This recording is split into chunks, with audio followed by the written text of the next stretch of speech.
You can dial in toll-free, and you can join us on the radio waves. You can take control of the airwaves, bring up anything that you want. Our number here is 855-450-FREE, like freedom.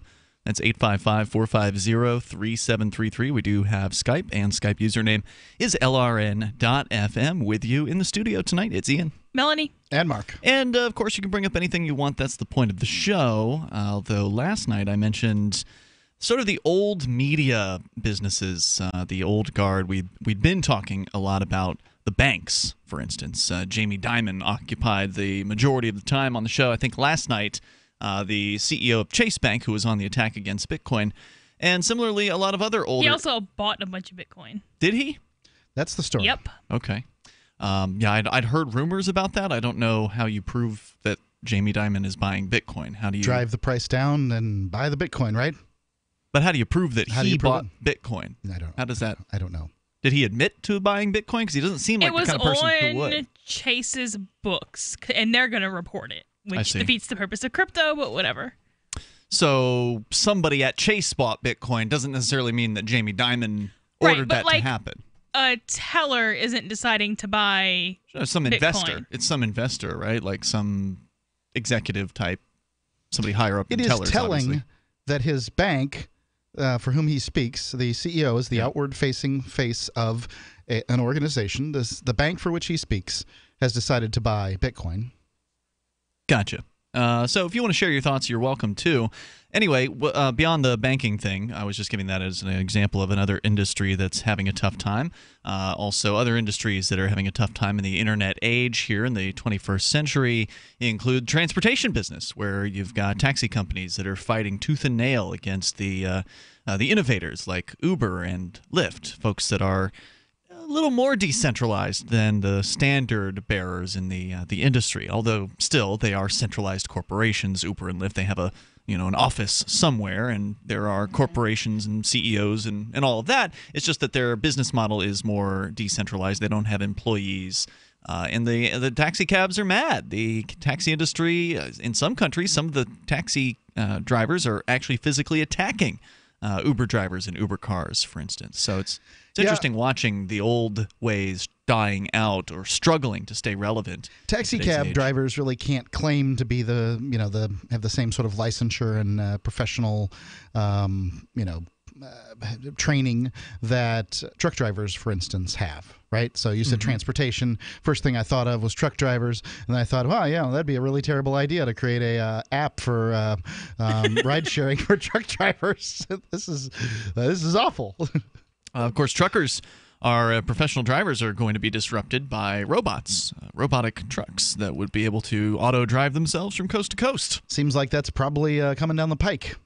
It's being developed as we speak. And then we go back into the world of media where, according to Variety, cord cutters are going to top 22 million adults in the United States by the end of 2017. This from Variety.com's Todd Spangler, where winter is here, he writes, for cable and satellite television operators. This published just last week. American consumers are canceling traditional pay TV service at a much faster rate than previously expected, according to research firm eMarketer. Faster than expected, all right. Yeah, well, they know it's going to happen, but it's happening faster.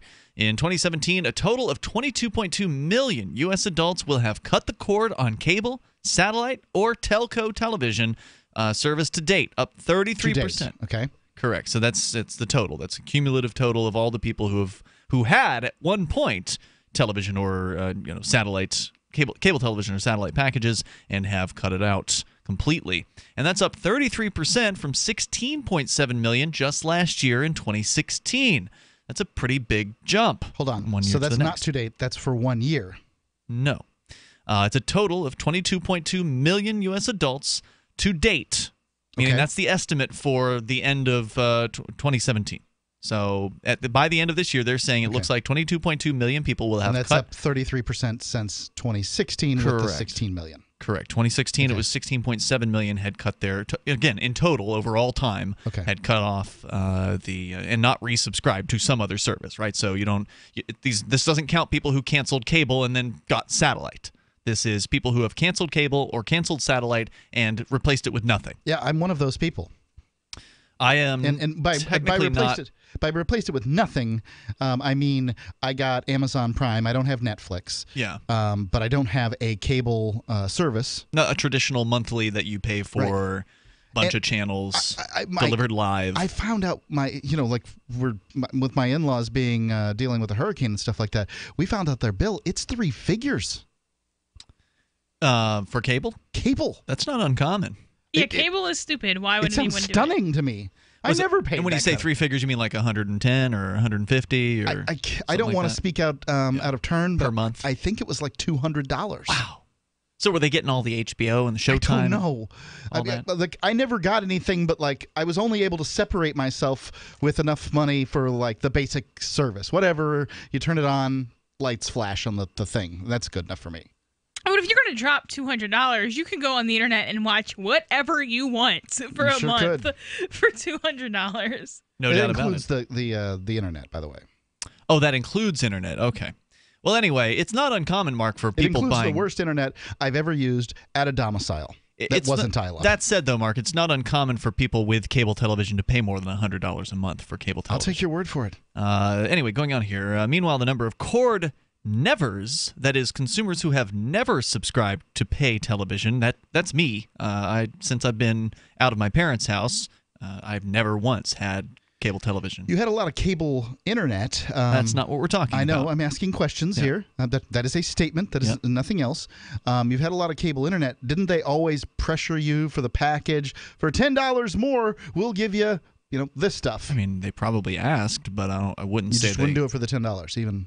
I don't remember what the price differential was, but I don't watch television. I've had that offer made to me when I said no thanks. They're like, come on. We'll give you, this 25 channels or something for $10. Then you're like, 25 channels, all right. No. See, I don't watch TV, so it's never been attractive to me. Anyway, the number of cord nevers will rise 5.8% this year to 34.4 million. So there are more people in the United States, 34.4 million of them this year, total, who've never had pay television. It's a lot of Amish. Never had, satellite or cable TV. That's more, almost like 50% more than the number of adults who have cut the cord. So you're talking about a total of over 50 million, 55 million people in the United States who, at the end of this year, will not be subscribers to live-delivered cable television or satellite TV. That's a huge chunk of the American adult population. And it keeps on coming. Younger audiences continue to switch to either exclusively watching over-the-top video. I don't know what over-the-top video is. I presume that's like Netflix or whatever. Or watching them in combination with free TV options, says Chris Benston, a senior forecasting analyst at eMarketer, saying, quote, even last year, the Olympics and the U.S. presidential election could not prevent younger audiences from abandoning pay television, unquote. Overall, 196.3 million U.S. adults will have traditional pay TV, that is cable, satellite, or telco, this year, which is down 2.4% compared with 2016. And by 2021, that will drop to 181.7 million, a decline of nearly 10% from 2016. The number of pay TV viewers 55 and older will continue to rise over the next 4 years, while for every other age cohort, the subscriber tallies will decline. And you're seeing similar things with newspapers. Younger people, good luck finding somebody under the age of 40 with a newspaper in their hand. Go around to the coffee shops or wherever downtown and look around. See if you can find somebody sitting there who's under the age of 40 looking at a newspaper. Seem likely. Good luck with that. The toll-free number here is 855-450-FREE, like freedom. And ironically, the New York Times has a detailed article about the decline of the magazine industry, which, of course, the New York Times itself has been one of the struggling institutions. I think it has its own magazine. The paper business. You can share your thoughts on the slow death of old media, and you can take control of the airwaves as well. Free Talk Live. called it elephant skin. It was rough, wrinkly, like a Brillo pad. His hair was falling out in clumps. Petey stopped eating and all his hair fell out. Our golden retriever, Sundance, he scratched incessantly. There was hair all over. DINOVITE.com. 859-428-1000. The omega-3 fatty acids. Flaxseed, zinc, alfalfa. The digestive enzymes that are cooked out of regular dog food. Dinovite is nutrition. Within 2 weeks, the shedding slowed down to almost none. The scratching went away after a few days, and Sundance's coat was starting to get shiny and glossy. It's a 180 turnaround. His skin has cleared up. He is not in pain. If your dog has shedding, dry skin, excessive scratching, Do the Dinovite. 859-428-1000. 859-428-1000. Dinovite for life. DINOVITE.com. I got my Blink home security system delivered right to my door. I downloaded the app and it walked me right through the easy setup. Even with my complicated router system, I was done in like 10 minutes. Now it notifies me whenever something moves in front of the wireless cameras, or I can just check it whenever I want right from my phone. And I got you a deal. Get 3 Blink cams for what the other guys charge you for 1, plus an extra 10% off. Visit blinkprotect.com/FTL. blinkprotect.com/FTL. blinkprotect.com/FTL. Do you want to help build a better financial system for everyone? Join Dash. Dash is Digital Cash, a digital money platform designed to replace cash and help people manage their own wealth. It's fast and easy. Fees are low and transactions are confirmed instantly. Dash is decentralized, run by users who earn rewards for helping run the network and make governance decisions. Dash is set up to succeed where other platforms have failed. Give it a try. Dash.org. Help people take control over their financial future today. Find out more at Dash.org. The Free State Project has reached its goal of 20,000 liberty lovers who've pledged to move to New Hampshire and get active to achieve liberty in our lifetime. Perhaps you're trying to figure out what part of New Hampshire should be your destination. If so, consider Keene. You'll find more than 150 reasons to move to Keene at move.freekeene.com. Keene is famous for its historic, publicity-generating activism, as well as being the liberty media capital of the world. It's home to freekeene.com, New Hampshire's destination for liberty activism, news, and opinion. For years, we've been compiling over 150 reasons to move to Keene at move.freekeene.com, where you'll learn about some of what's happening here and what makes Keene a great place to live. If you love liberty, you'll probably enjoy anywhere you end up in the Shire. But do your due diligence first. Please visit move.freekeene.com for the full list of over 150 reasons to move to Keene. That's move.freekeene.com. You may already know about the Free Talk Live audio-on-demand phone line at 641-793-9660. Did you know that not only can you listen to Free Talk Live via your phone, you can also leave a message and have it delivered to Free Talk Live's hosts? To leave us your thoughts, just dial 641-793-9660. That's 641-793-9660. Press 2 for Free Talk Live, and then hit 0 to leave your message. When you hear the word lobbyist, you probably think about greedy corporations, but not all lobbyists are the same. Some are fighting for the freedoms you hold dear. Liberty Lobby LLC is doing just that in New Hampshire, working hard to represent you, not some special interest group. You can help by going to libertylobby.info, where your contribution will give us the tools we need to ensure that your voice is heard. Visit libertylobby.info today to find out more. While our satellite channel is free to listen to, it's not free for us. You can help us cover our satellite costs with the chip-in on the right side of the page at lrn.fm.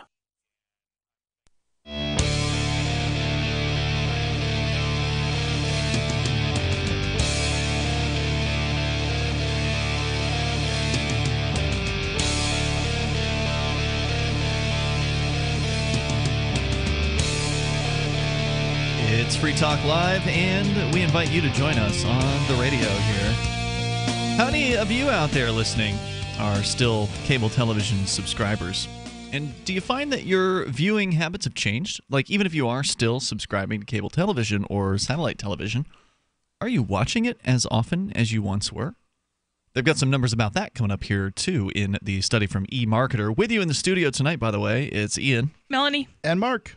Because a lot of people are changing their habits. You know, the whole DVR revolution, or whatever you want to call it, from more than a decade or two, I don't know how long it's been, 15 years, 20 years ago, whenever the first DVRs came out, the digital video recorders, that made it easy for people to record their favorite shows and then play them back when they wanted.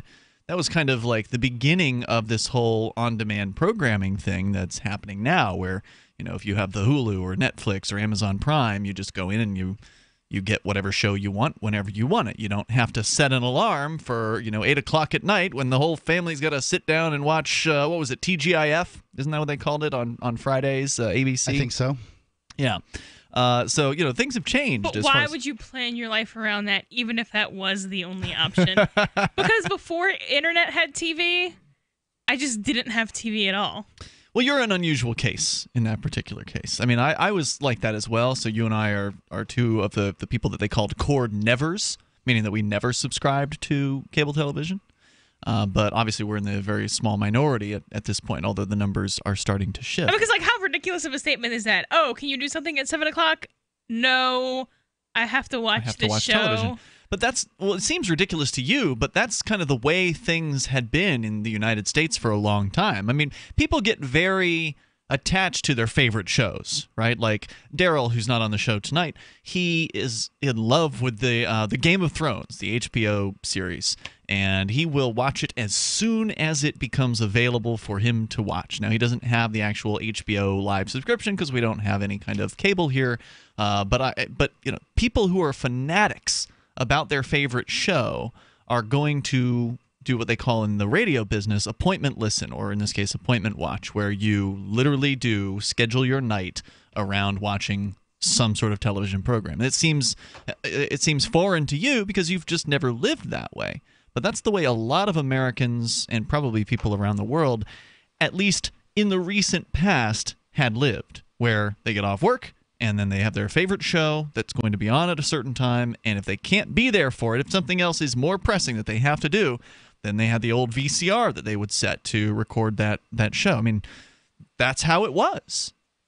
So things have changed, and we're going through some of those numbers here. You can share your thoughts on how media consumption has been shifting over the last couple of decades. Our toll-free number is 855-450-FREE. That's 855-450-3733. Also, I want you to know about how you can help build a better financial system for everyone. It's Dash. You can join Dash, their digital cash. That's what Dash stands for. It's a digital money platform designed to replace cash and help people manage their own wealth. It's fast, it can be private and easy, fees are low, and transactions are quick and can even be confirmed instantly. You can pay anyone, anywhere in the world, anytime for just pennies on the dollar. Dash is decentralized and run by users who earn rewards for helping run the network and make governance decisions. Anyone can invest in Dash and earn rewards for helping run the Dash network. So join Dash and help create a better financial system for everyone. Take back control over your financial future today. You can find out more at Dash.org. There's a lot of momentum behind Dash right now, so go to Dash.org and find out why.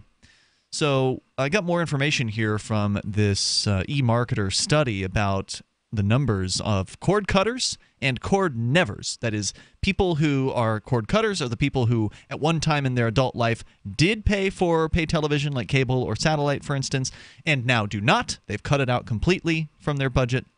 And then there's cord nevers, people like me who in their entire adult life have never subscribed to pay television. I'm a cutter, you're a never. Correct. And Melanie is also a never. Yes. Correct? You young folks. So we're going to go to your calls and thoughts. We got more of the details from the study, but Stefan is on the line in Ohio on Skype. Hello, Stefan. Yes, I would like to comment on why I think things like TV are dying and maybe newspapers. I think it's because those are very controlled forms of media. Unlike the internet, for example, where you can publish your thoughts freely and nobody can tell you can't, a cable provider doesn't have to host your channel. Right. Mm-hmm. That's true. And, I can go on YouTube, for example, and I can make a video expressing my opinions and trying to share my information with people. And people can choose to search for my video. They can also choose to search for videos of other people's opinions. But, if you turn on the TV and nobody's talking about what you want to hear, what you want to know about, you're pretty much out of luck. Yeah, there's the old saying, you've got 400 channels, but nothing's on, right? Yeah, that's something my parents used to say when we got satellite, and literally half the channels were just like music channels. But what I called in to talk about was well, the idea behind that statement was, despite all the programming that's going on, not excluding the music channels, you still have a couple hundred television channels.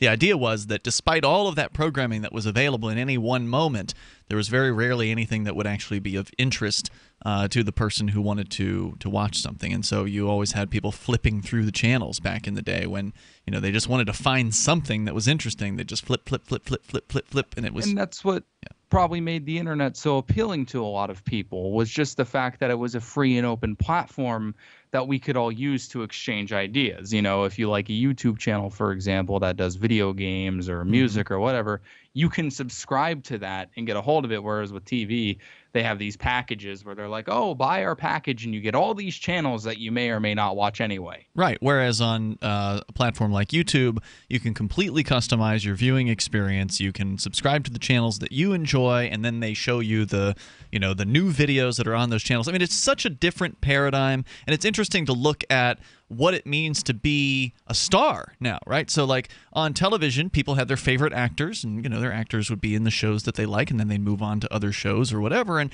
we still have that. I mean, there are still television shows that are produced, and the Game of Thrones, for instance, is a probably $100 million show. I don't know how much they put into it, but HBO puts a lot of money into their series production. So you still have stars on television. We're in this crossover phase, but the YouTubers are also stars in their own right. I mean, you take somebody like PewDiePie, for instance.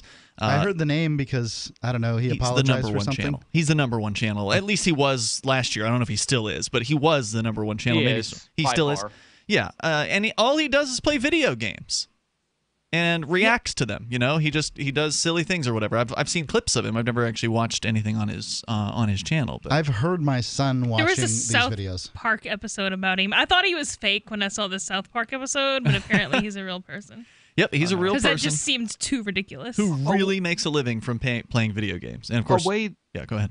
Sorry, but the way the TV, I will say there's a bit of a pushback from the companies that own these TV channels, because now there are services like I'm not sure if you've heard of Sling or PlayStation View. I think it's called PS View or something, where they offer channels on the internet, and that's kind of the pushback they're trying to give to try to stay competitive.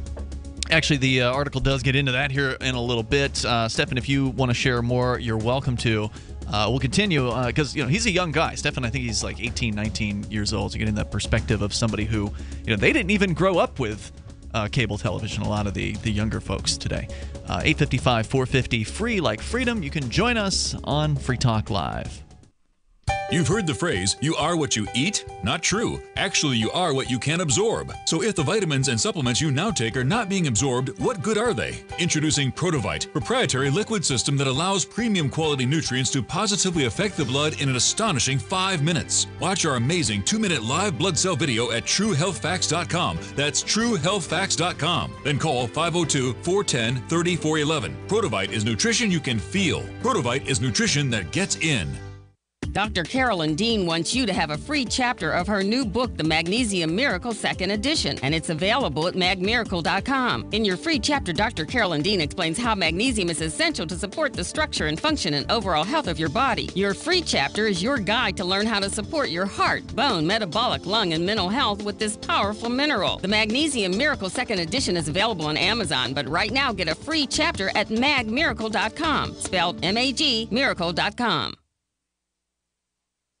This is Michael Dean from the Freedom Fiends. I've run websites since 1996 and have used over a dozen web hosts in that time. AgristHosting.com is the only one that hasn't broken my heart. Agrist Hosting's uptime and service is stellar, and their DDoS mitigation is the best I've seen. That's important because if you tell the truth in this world, you'll ruffle feathers. And some people will try dirty tricks to silence your voice. No matter what the haters hit us with, Agrist Hosting keeps our websites online. If you have a mission-critical commercial presence or a world-changing activism site, you cannot tolerate any skullduggery. So go with agristhosting.com. Have a WordPress or blog site, but you're not satisfied with performance or uptime? Or just want raw hosting? Want to pay with Bitcoin? Agrist Hosting specializes in high-performance hosting with personalized service. Go to agristhosting.com and click on the button that says Get Hosted. That's agristhosting.com. Imagine, if you will, a virtual world, a symbiotic economy with its own currency, where you can barter your services with others. Symbi.com is a marketplace of real people exchanging skills and services, from web developers, marketers, video production specialists, and teachers of all sorts, to gaming consulting or fitness coaching. Symbi.com is a vast world of people trading freely. Take my word for it, it's an adventure you can't afford to miss. Simbi.com. There are lots of ways to listen to Free Talk Live. Our podcast has been around since podcasts began, and now the FTL feed is loaded with content besides our full show archives. Did you know that we make it easy for you to customize your podcast subscriptions? We have different feeds, one that includes only our full shows, one with just the Daily Digest, and one with just the Edgington Post. You decide what you listen to. It's quick and easy to customize your feeds at feeds.freetalklive.com. That's feeds.freetalklive.com. Is spreading the message of liberty, cryptocurrency, and peace around the globe worth $2 per month to you? As you may already know, in addition to our internet feed, LRN.FM broadcasts on free-to-air satellite across North and Central America, as well as Sub-Saharan Africa. And we've been available on satellite for free 24/7 since 2010. The LRN.FM free-to-air satellite signal is reaching some of the most oppressive regimes in the world, and there's no doubt our ideas are making an impact. You can learn more about the channel's impact by watching the 3-minute video at fund.lrn.fm. If you'd like to help free minds globally with our ideas of liberty, cryptocurrency, and peace, you can donate as little as $2 per month via fund.lrn.fm. You can help us continue and expand our satellite broadcast to multiple continents. Visit fund.lrn.fm today, and thank you for your help. Don't forget to share the link on social media. That's fund.lrn.fm. Do you love Twitter? Make sure you favorite the LRN.FM Twitter account so you can receive our tweets at twitter.lrn.fm. That's twitter.lrn.fm.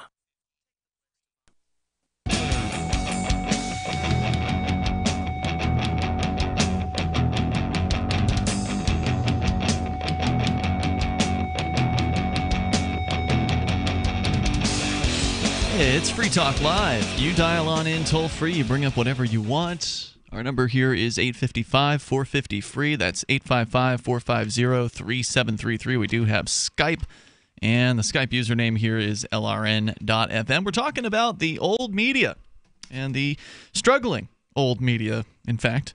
Not just cable television. We can talk about the magazine industry coming up here tonight. And you are welcome to share your thoughts with us on the changing face of the industries out there that, people still want to be entertained. They still want to watch stuff and listen to stuff and read things, but the way they're getting that entertainment, the way they're getting that information or news or the delivery systems are changing right in front of our eyes, and much to the chagrin of a lot of these old media companies that have billions of dollars invested in their old business that they would like to stay. They'd like it to stay the same. They'd like to keep making money hand over fist, but the internet's been the game changer here, and we'll talk more about that coming up here.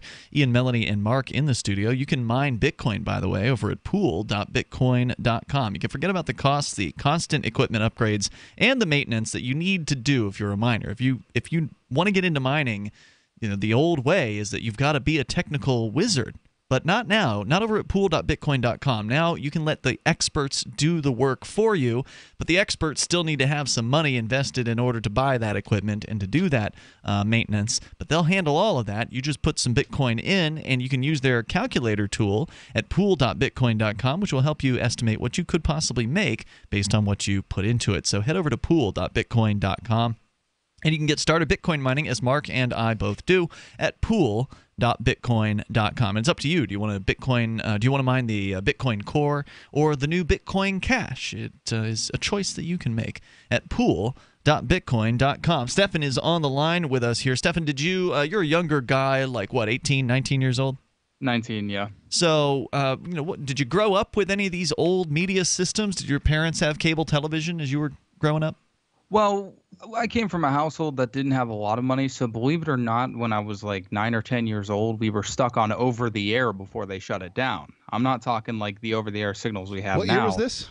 Around 2008. Okay. 2008, we would watch over the air on like this tiny little tube TV because we didn't have an antenna for the bigger one. Wow. And you had to actually fiddle with the knobs in order to get the picture to come in All clearly. right, that's funny. A lot of people your age probably have not had that experience at all. It was hell, and they should be thankful they didn't. But, you know, I watched TV after that for a very long time, but because I didn't have my own computer until way later, so I couldn't just like selectively go on the internet. We had one computer, and they'd be like, you get 10 minutes and that's it.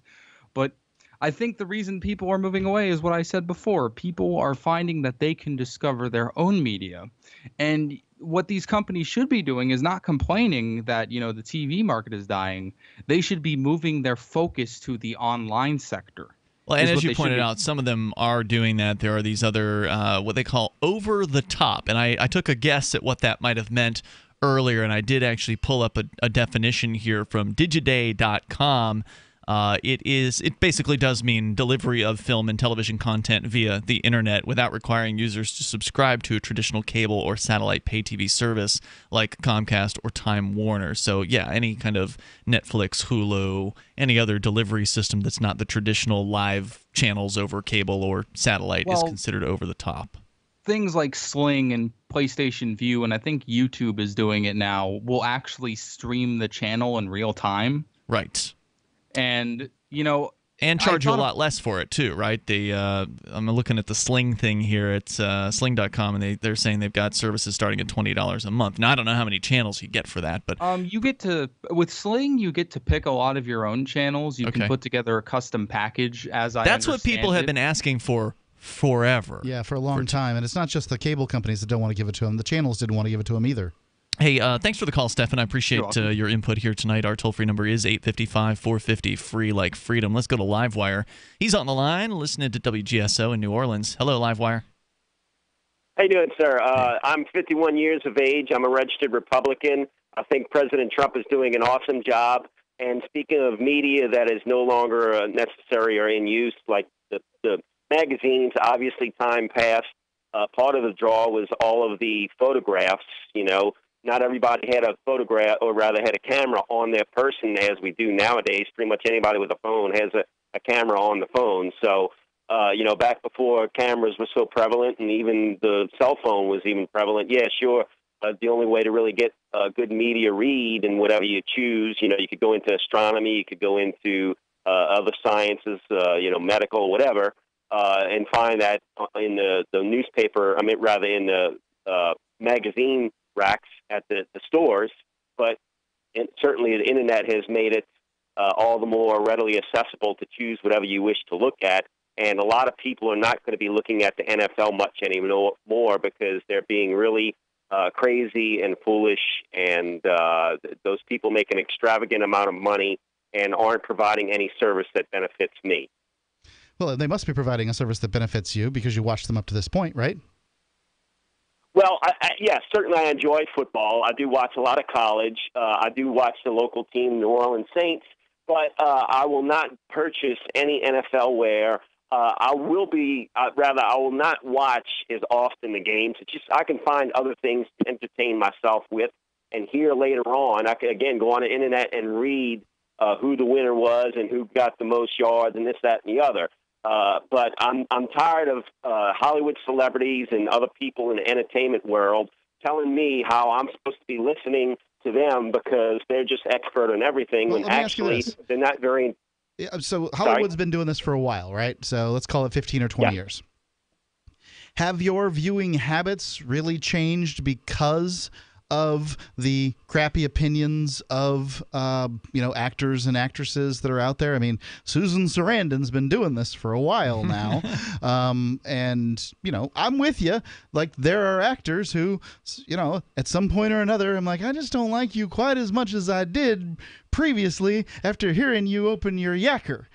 So, I mean, I hear you, but at the same time, it doesn't affect my viewing habits. If it turns out that, I don't know, John Goodman, I like him, right? Denzel Washington, I like him. If it turns out that these guys come down and they say something I don't like, then I probably won't change my viewing habits surrounding those actors. Meaning if they're going to be in a movie that's coming up that looks attractive to you, you're not going to say no to it. Right, it's not going to change my viewing habit. And I don't see how that's different than any other product. People seem to care disproportionately Starbucks coffee about the actors that are in the films they watch. Like, why is that different? I don't go and try to find out who made the bricks at the house I live in and whether or not they're a Republican or a Democrat. Like, it just doesn't seem particularly relevant. What'd Starbucks do to you now? Well, actually, to be exact, you don't have to take my word for it. It's out there in the media, in that wonderful media you love. But Starbucks, the last couple of years, their profit margin has been way down, and it's mainly because the former CEO said he was going to attack the conservative movement because he doesn't like the right and he doesn't like conservatism and all that sort of thing. So it is a definite fact they've not been making the money the last 2 years. But that's not I'm not sure why people were surprised that Starbucks is a leftist company. Like, that seemed pretty... Yeah, it's like the same people who were surprised that Chick-fil-A was a conservative company. Like, well, they're closed on Sundays, and it's like they put it on like Starbucks is pretty clear. They don't hide it. They're pretty clearly leftist. Right. I am a highly damaged individual who, by my Christian upbringing, I hate that stuff. But I love Chick-fil-A. We were just eating it tonight. Right. And yeah, but you know what? This Chick-fil-A has gay parades, though. That's so true. I feel like that at least cancels it out. But it doesn't matter to me. I went to Chick-fil-A's that are probably owned by evangelical nut jobs, and they just have the best chicken. Yeah, you can't say no to it. Hey, Livewire, thanks for the call tonight. I appreciate it. The toll-free number is 855-450-FREE, like freedom, 855-450-3733. And I'm sorry, I'm pretty sure most people knew that Starbucks was run by a lefty far beyond 2 years ago, and to be able to... it's a coffee shop. There's not a whole lot of family coffee shops. Right, not a whole lot of evangelical Christian-run coffee shops. I think things are changing for coffee shops, but we can't attribute to what it's to. No, we don't know. Definitely not. Toll-free number tonight, 855-450-FREE like freedom. You join us here. More about the old media's death coming up. Have you wanted to get into Bitcoin mining but don't want to deal with the hassle and frustration of operating the mining hardware? Let pool.bitcoin.com handle it for you like I did. Just visit pool.bitcoin.com and use their calculator to estimate what you could end up making. You get to decide which Bitcoin you want to mine. If you already have mining equipment, you're invited to join pool.bitcoin.com. Get all the details and get started mining Bitcoin at pool.bitcoin.com. Happy, the rescue dog. He was missing hair, stinky, scabby. But I have a vet that I trust, and she recommended Dinovite. Order a 90-day supply of Dinovite for your dog this week. We'll send you a bottle of Super Omega fish oil free. Packed with omega-3, DHA, and EPA fatty acids. Super Omega is great for your dog's immune system, healthy skin, and soft, shiny fur. Try Super Omega fish oil. Free this week at Dinovite.com. DINOVITE.com. Are you happy washing your hands with harsh chemicals? Are you happy doing laundry with detergents? Are you happy paying high prices? Find your happiness with Pure Soap. These all-natural, earth-friendly Pure Soaps are the very best you've ever used. Buy in bulk. Get a 12, 36, or 48-month supply, or get items individually and still save big. You're getting soap products twice as good as what you're using now, earth-friendly and natural soaps. Your family deserves the best. Happiness is 5starsoap.com. Why not put your money up the drain for a change? See them at 5starsoap.com or call 1-800-340-7091 for a catalog. Cal Ben Soap Company can save you thousands of dollars and give you good old-fashioned real soaps that are triple concentrated. Soaps made from vegetable and coconut oils. See their full selection of soaps at 5starsoap.com. That's F-I-V-E starsoap.com. Or call 1-800-340-7091 for a catalog. It's the Onion Radio News. JCPenney abandons its 45-second sale. This is Doyle Redland reporting. Word came today from JCPenney headquarters in Plano, Texas, that the retail giant will discontinue its 45-second sale. The bargain bonanza, in which all JCPenney merchandise is discounted by 60% for 45 seconds starting at 1 p.m. daily, simply wasn't pulling in enough revenue. CEO Alan Questrom. The 45-second sale drew very very strong customer response, but regrettably, only a handful of shoppers actually got to capitalize on our fantastic prices due to the horrific injuries they sustained during their stampede to the cashier. Questrom added that plans are in the works to create a longer 2-minute sale intended to give frantic shoppers at least a fighting chance to enjoy incredible store-wide savings. Doyle Redland for the Onion Radio News, online at theonion.com. This is the Onion News Network. DVD, books, music, instruments, periodicals, computers, software, electronics, photo, cell phone, office products, home and garden, bed and bath, furniture, kitchen, pet supplies, automotive, hardware, apparel, shoes, jewelry, grocery, healthcare, sports and outdoors, toys, games, used, and more. It's a department store at your fingertips. Shop.freetalklive.com. Get all your shopping done, get a great deal, and a portion of your purchase goes to benefit Free Talk Live when you enter Amazon via shop.freetalklive.com. Hi, this is Mark Edge of Free Talk Live. Michael W. Dean's book, User's Manual for the Human Experience, changed my life. In a culture that attempts to turn you into a compliant victim, this book gives you implementable steps on everything from how to be aware of your environment, walking down the street, to business, to how to handle a toxic person in your life. If you're a human, you need to read this book at least once. Go to Amazon and get the Kindle version, or paperback, or an audiobook of A User's Manual for the Human Experience. If you enjoy LRN.FM, please contribute to your favorite shows via their websites and become an amplifier at amp.lrn.fm. That's amp.lrn.fm.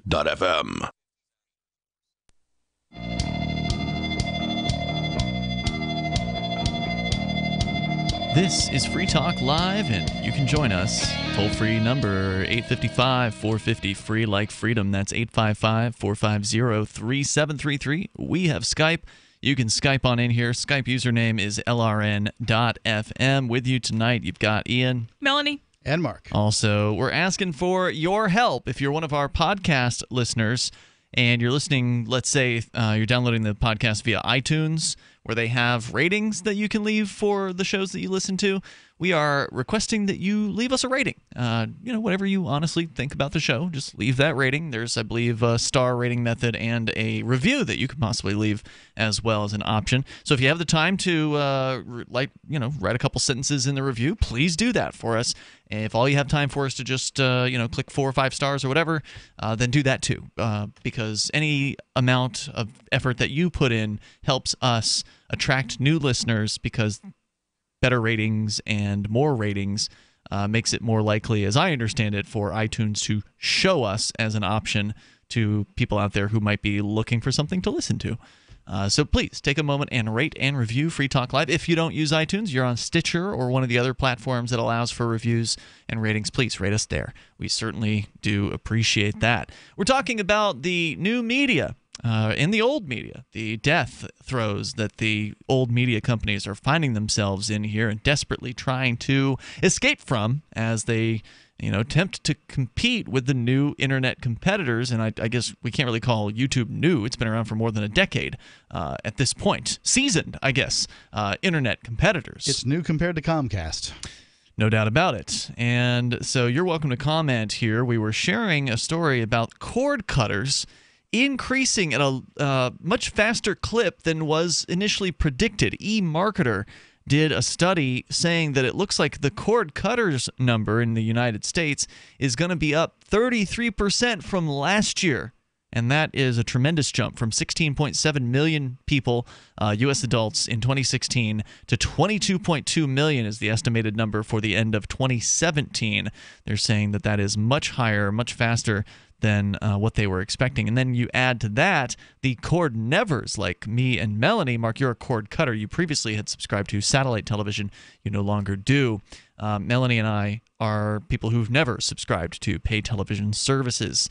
They say here that by 2021, the number of cord cutters will equal the number of people who've never had pay television, which at that time they estimate will be 81 million U.S. adults. At about 30% of American adults would not have pay television at that point, according to their revised numbers.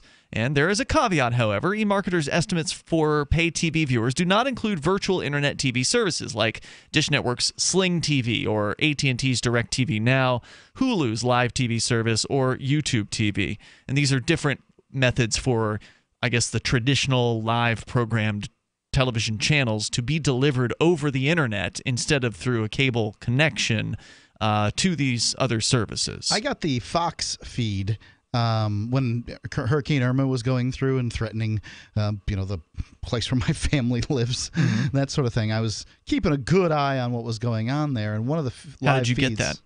One of the live feeds on YouTube that was available at the time was Fox News. Was it just somebody streaming Fox on their channel? I don't think that's the case, no. So it was officially Fox streaming on their official channel? Yes, that was the name that was on it, yeah. Interesting. So they were streaming something live. I can't speak to the business behind it or anything like that, but I tuned in. I found the local news down there more useful, so I usually tuned into the Fort Myers affiliate or the Tampa affiliate. Industry analysts say over-the-top television subscription services so far have not offset declines in traditional pay television. Again, remember, over-the-top is the industry term for delivery of video service not through pay television, not through satellite, not through cable, so things like Hulu or DirecTV now.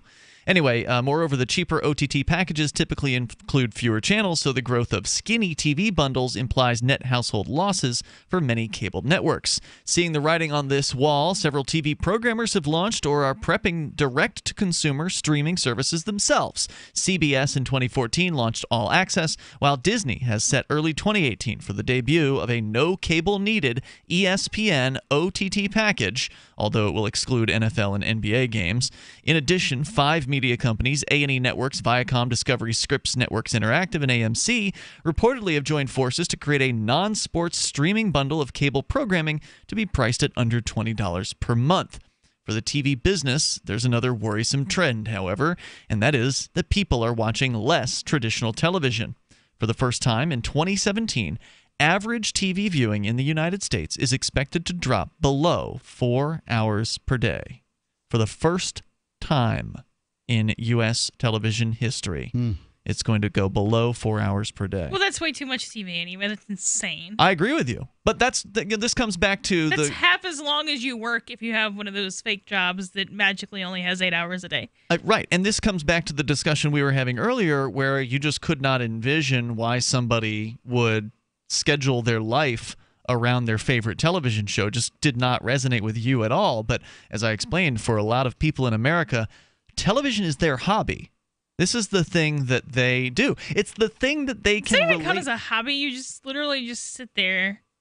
Well, it's a lame hobby on the list of hobbies. I mean, it doesn't require any kind of skill or, anything more than just interest or the willingness to sit and watch something.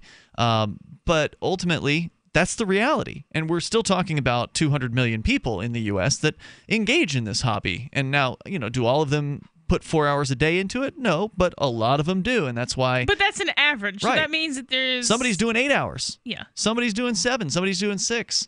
And that is a big habit. And I agree with you. People, ideally should find more productive hobbies, things that are more enriching to them. But television's something that people can at least feel like they relate to one another about, right? So the awkward water cooler conversations at work, if you have a water cooler and a place to go and work, a lot of times people are going to be talking about what they saw on television last night. Usually, that's even a better reason to not know what's going on, because then people won't talk to you.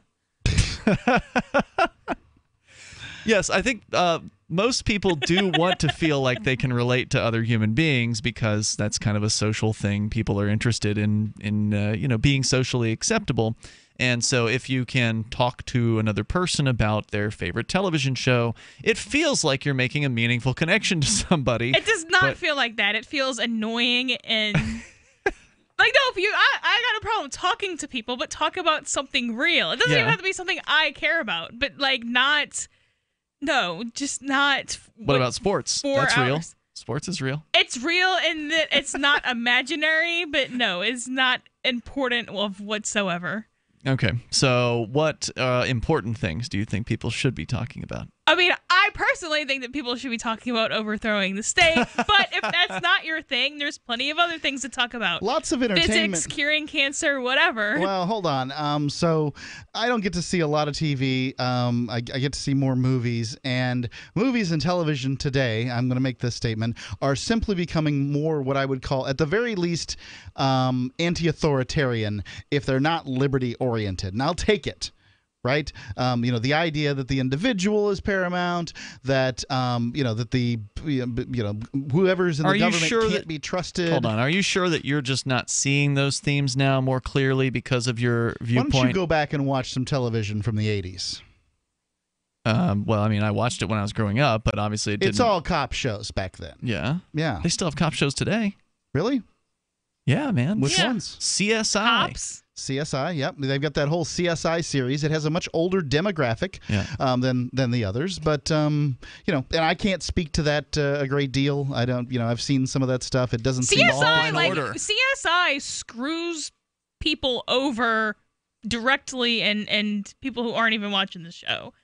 How is that? Because people go and watch CSI and believe all this ridiculous pseudoscience, and then they get jury subpoenas, and they're like, well, the defendant didn't show me his FBI profile. Like, he doesn't have the FBI profile. Right? The hairs matched, so therefore They're murderer. both brown. He must have done it. Yeah.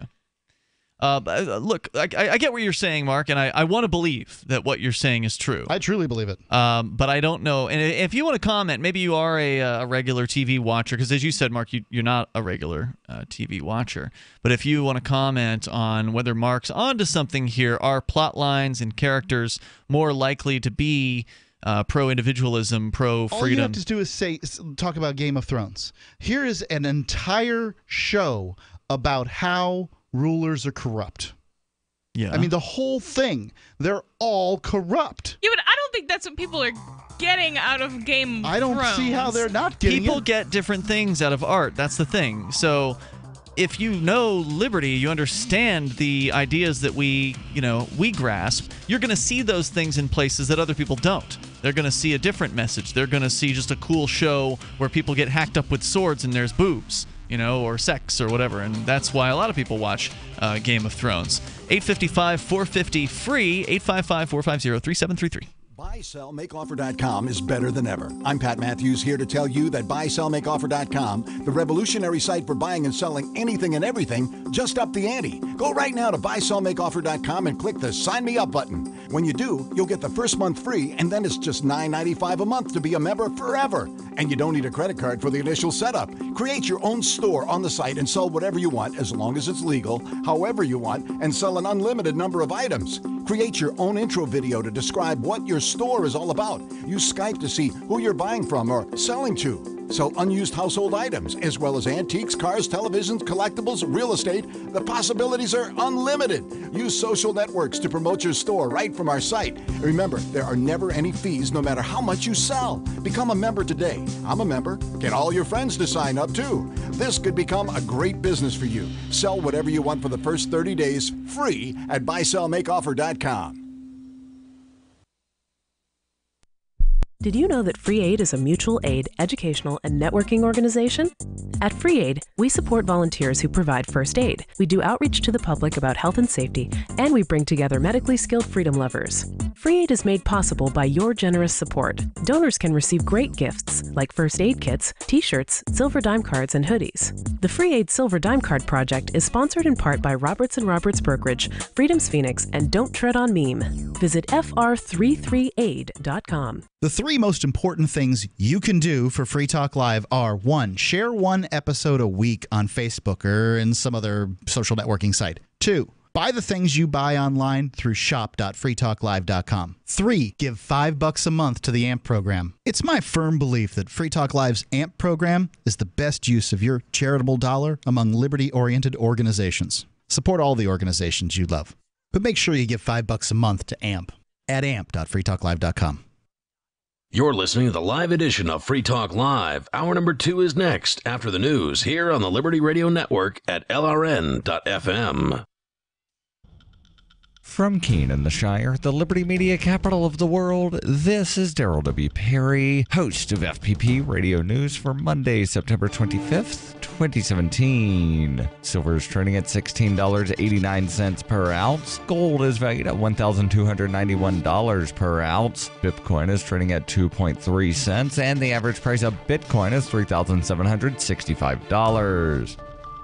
Antiwar.com reports for the first time since President Trump's inauguration, the U.S. military has carried out airstrikes inside of Libya, bombing what they described as the Islamic State camp within central Libya. 17 people were killed, and the U.S. claimed that all were members of the Islamic State. African Command claimed that the drone strikes targeted a desert camp which had been connected to multiple attacks across Europe. Such a claim is common in U.S. military attacks in nations the U.S. is not engaged in a war with. That's because, legally speaking, such strikes rest on them being special cases involving special threats to allies. This language features in official reports on myriad U.S. airstrikes across Africa in recent years. The last U.S. airstrikes in Libya took place the day before Trump's inauguration, killing over 80 people around Sirte. The Pentagon gave an almost identical justification at the time that everyone killed was an external plotter for the Islamic State and tried to connect the killings to a recent attack in Germany.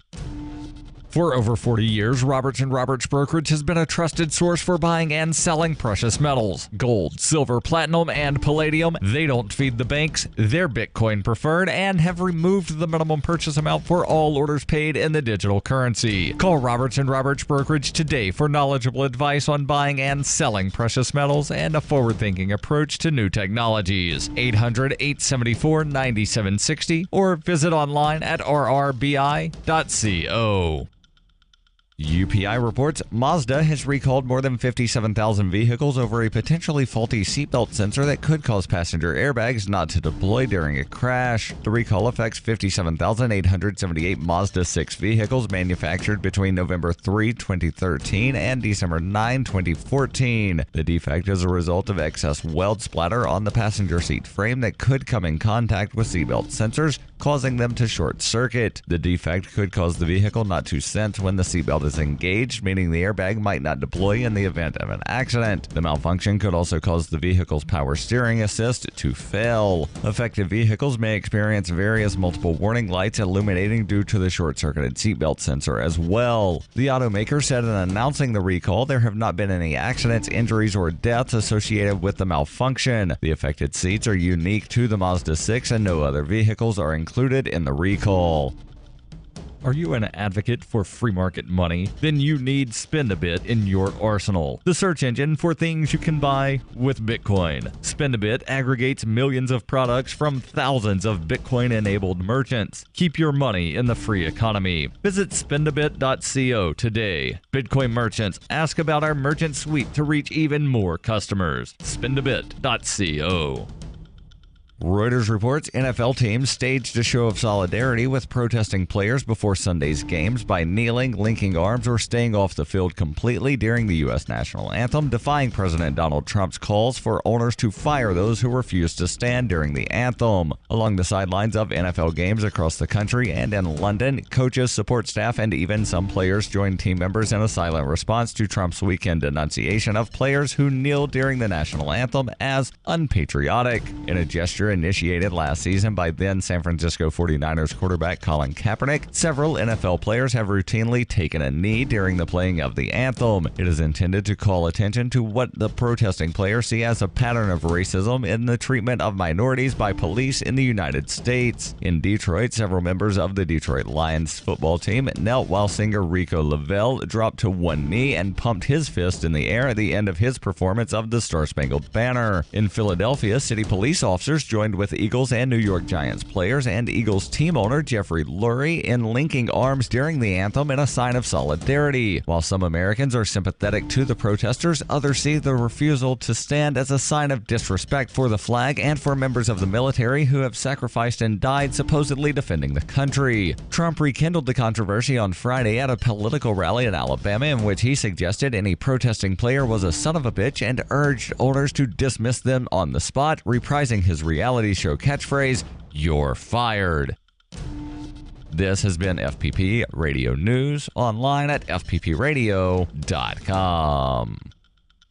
This is the Onion Week in Review. Apparently oblivious of the dismal fiscal climate, local dog Digby is wolfing down kibble as if the United States isn't in a goddamn economic crisis. Sources say the shockingly selfish 4-year-old German Shepherd appears callously unswayed by the constant stream of gloomy market forecasts and continues gorging on brand-name pet foods, milk bones, and table scraps as if the U.S. unemployment rate hasn't been above 8% for the past 3 years.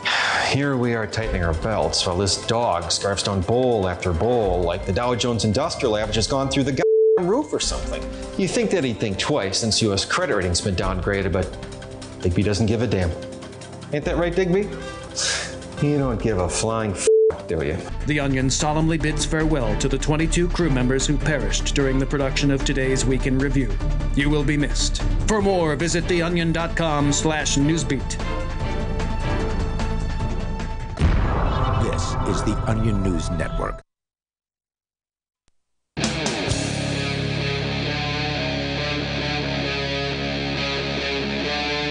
Free Talk Live. Free Talk Live. We're launching into the second hour of the program.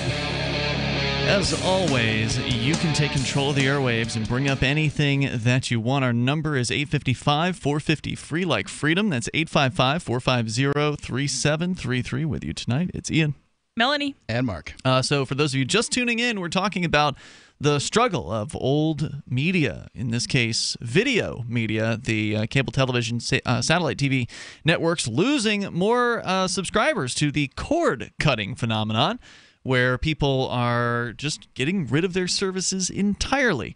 There are also the cord nevers, like me and Melanie, that have never in our adult lives subscribed to cable or satellite television pay services. And Mark, you are one of the cord cutters. You did previously subscribe to satellite. How many years have you been cut from that?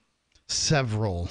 Yeah. I had a satellite service at some point in my house, I've lived in for 10 years or so, because I know because I have to avoid the cable when I mow. It's still there, hanging on the side of a tree someplace. But it has been some time. I just don't see any need for it. I've got Amazon Prime, which I presume is about the same as Netflix. I already get Amazon Prime. I get more benefits with Amazon Prime than I would with Netflix. You're not going to get free shipping with Netflix. Right. So you probably don't get as much from Amazon Prime, I'll take your word for it, but who cares? But you've got more than you can watch. Amazon Prime has less shows than Netflix, I think, but they have some of the more premium shows. Okay. So, I get that, and then of course I have a YouTube app or widget or whatever it is on my PS3, and which I'm going to have to trade in at some point because it's getting wonky. Really? It logs me out on the regular now. No. That'll irritate you. And between watching YouTube, I like the top 10s videos. Top 10 strangest talk show hosts, like those kind of things. I learn a little something out of them, and they're usually 6, 7, 8 minutes long. That 8 minutes certainly could be spent in worse ways watching something. You know what I mean? Yeah, for sure. The crap that I watched on television in the 80s and 90s and aughts. 8 minutes is going to be at least what you're going to spend watching commercials on a half-hour show. It's usually 22 minutes of programming and 8 minutes of commercials. The end of the programming on the last show to the beginning of the programming on the next show is probably somewhere near, especially at the top of the hour, probably somewhere near 8 minutes. So let's go to your calls and thoughts. Robert's in Vermont. You're on Free Talk Live. Hello, Robert. Thank you for taking my call. Yes, sir. I wanted to give you guys an update in case you're not aware. I had a couple of people staying in my house. They've been here for a couple of months, and they had moved up here from Kentucky because they wanted to be a part of the Free State Project and just, start their lives over again. Yep. And I wanted to inform you guys that they have recently secured an apartment, and they've moved out today. Yeah, I heard about that. I was glad to hear it. It's always tough when somebody makes a move, a big move, like moving to New Hampshire, as we have all done, those of us here in the studio. as part of this New Hampshire freedom migration that's been going on. You mentioned the Free State Project. That's one aspect of it. And I know the two people in question that you mentioned are not exactly happy with their interactions with the Free State Project, but they've really enjoyed being here in Keene and meeting the Keeniacs, the Keene activists. They've had a very, very much more positive experience out here, but it was looking like they couldn't find a place. I guess they don't have good credit, and they've got a dog, so that makes it pretty hard to get a place. And they did finally at the very bad last. credit and a dog is going to make it difficult. Yeah, they. Well, I mean, all these guys needed was just a chance. They're good workers. They're real down to earth people, and they want to help.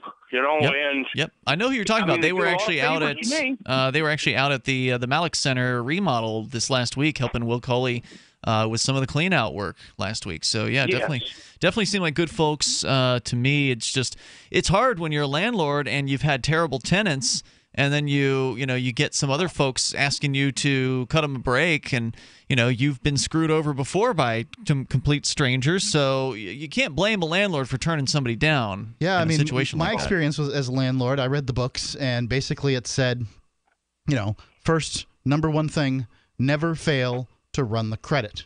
If the credit comes back bad, don't do it. If the credit comes back insufficient, that's a different story. You can call previous landlords. You can begin looking at references. But if the credit comes back bad, don't do it. And if a landlord's only as good as the books he's read, right? So I can't blame them.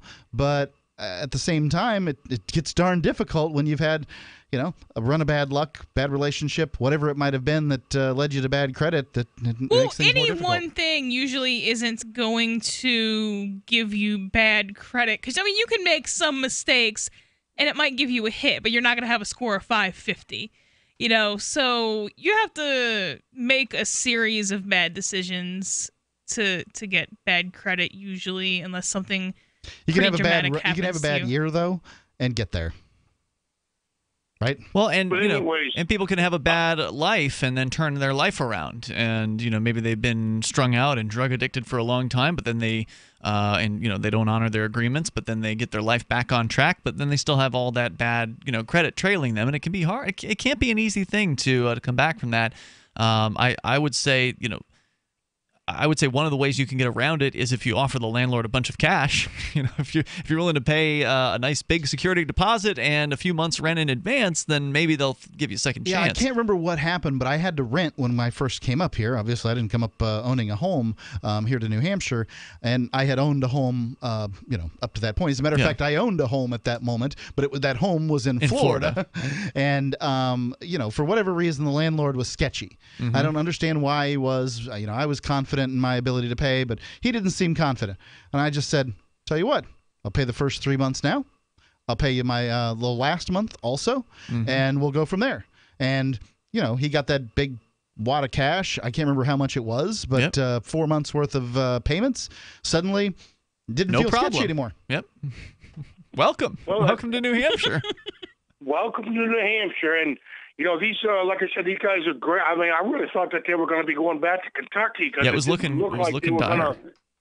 It didn't look like they were going to get the apartment, but, lo and behold, something happened, and they ended up getting what they wanted. That's nice. And where they wanted it. Yeah, that's cool. Yeah, because it's right down. Congratulations to Ken and Darlene. All right. So, Robert, what else were you calling about tonight? You guys were talking about cable TV. Now, I haven't had cable TV up here in probably 11 years. Really? Why did you quit?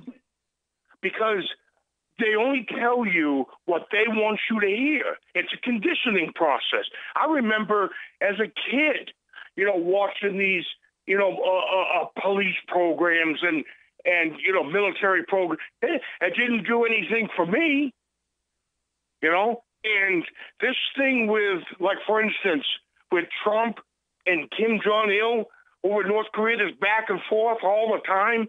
I don't believe any of that at all. You got to be skeptical for sure when it comes to mainstream media programming. Robert, thanks for the call. And you got to be skeptical of other programming as well. I mean, be skeptical of the things we say. The hell do we know? We're just Please talk check show it out. hosts. Yeah, you can, and that's the nice thing about the internet is it's easier to check claims. It's easier. You don't have to take somebody's word for it. You don't have to believe what was it? Walter Brokaw was that his? Tom Brokaw? Walter Cronkite. Walter Cronkite. Tom Brokaw. Oh, good. Yeah. Thank you. So I'm gonna make that a promo. Seeing, let's see here. So we were talking about Variety's article about the television business and the major drop-off in subscribers for the television business. There's a worrisome trend, which is that the average television viewing in the United States is expected to drop this year for the very first time below 4 hours per day. Average time spent watching TV, excluding digital, which means that we're not talking about the amount of time the person also spends watching YouTube when we talk about the 4 hours. So that's in addition to. I don't even think I can sit down and think of 4 hours a day worth of stuff that you want to watch. That I want to watch. Like, even if it's if I can pull from any format, YouTube. Like, I don't think I can come up with 4 hours a day every day.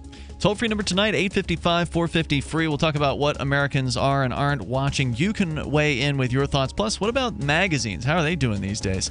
How many of you out there actually subscribe to a magazine? 855-450-FREE, like freedom. Or can you remember the last time you did subscribe to a magazine? This is Free Talk Live. Book Club Radio.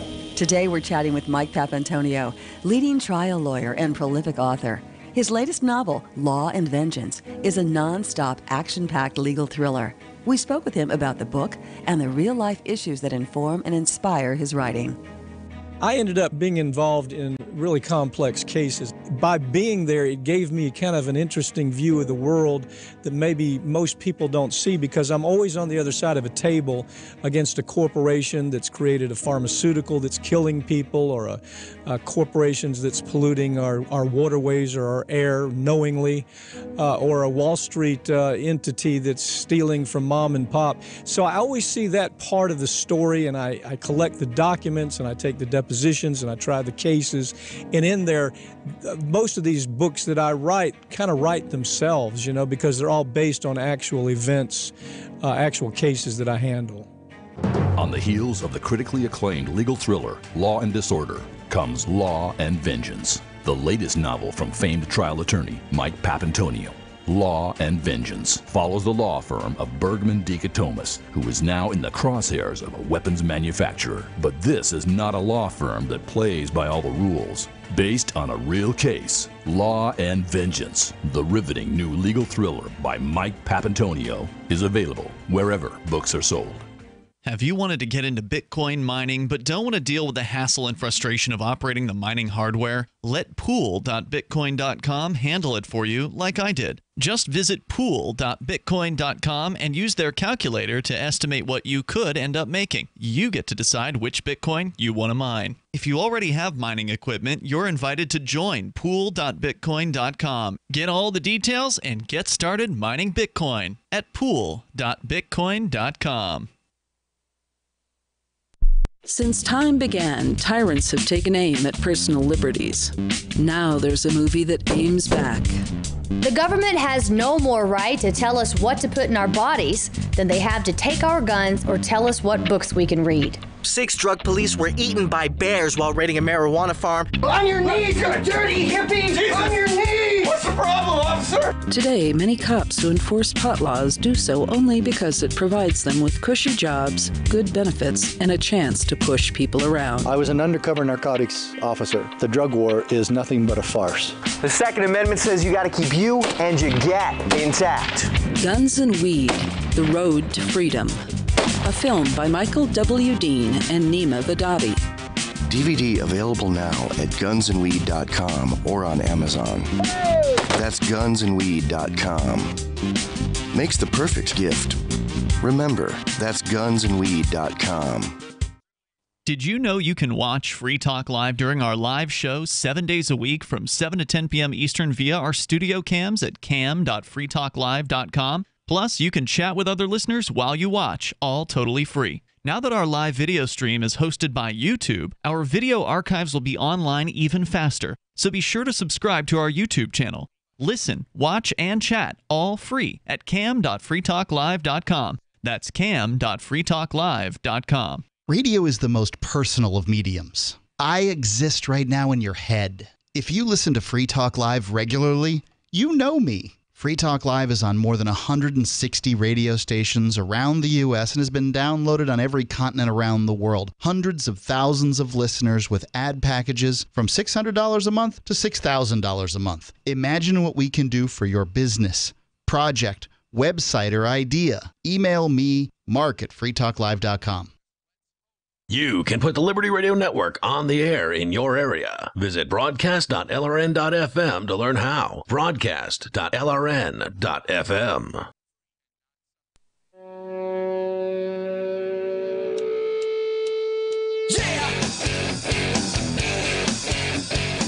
It's Free Talk Live. You may join us toll free.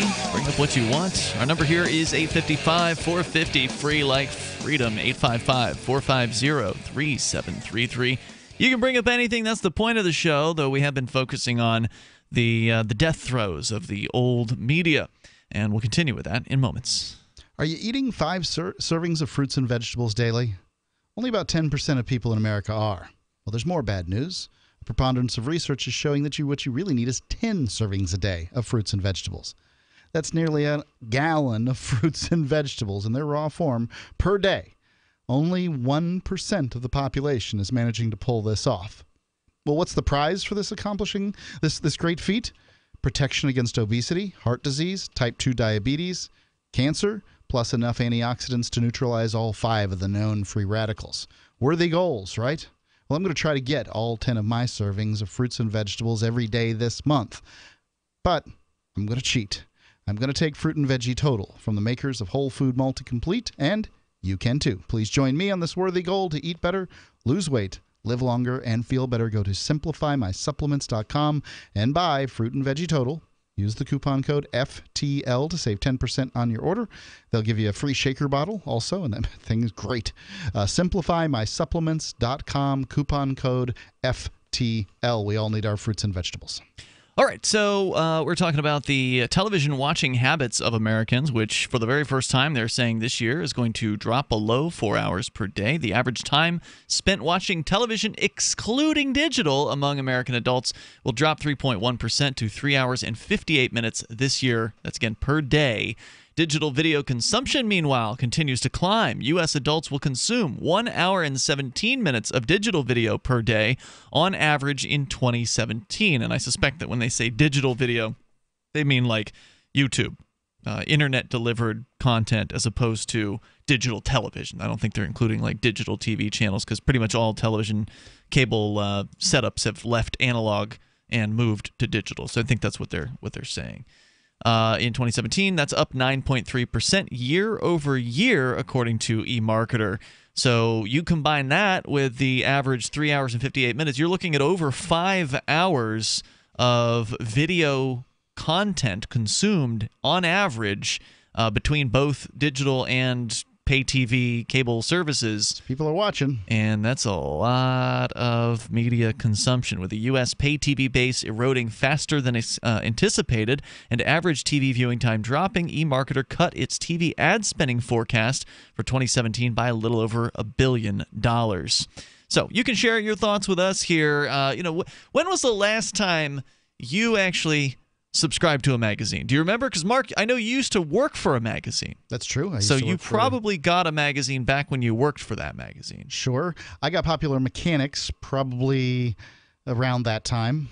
So that would have been more than a decade ago, because we've been here for more than a decade in New Hampshire. My wife got some kind of arrangement when she bought something that she got some kind of subscriptions. So she was getting like Better Homes and Gardens and a few of those ladies' magazines. They like tossed it in on some other deal? Yeah.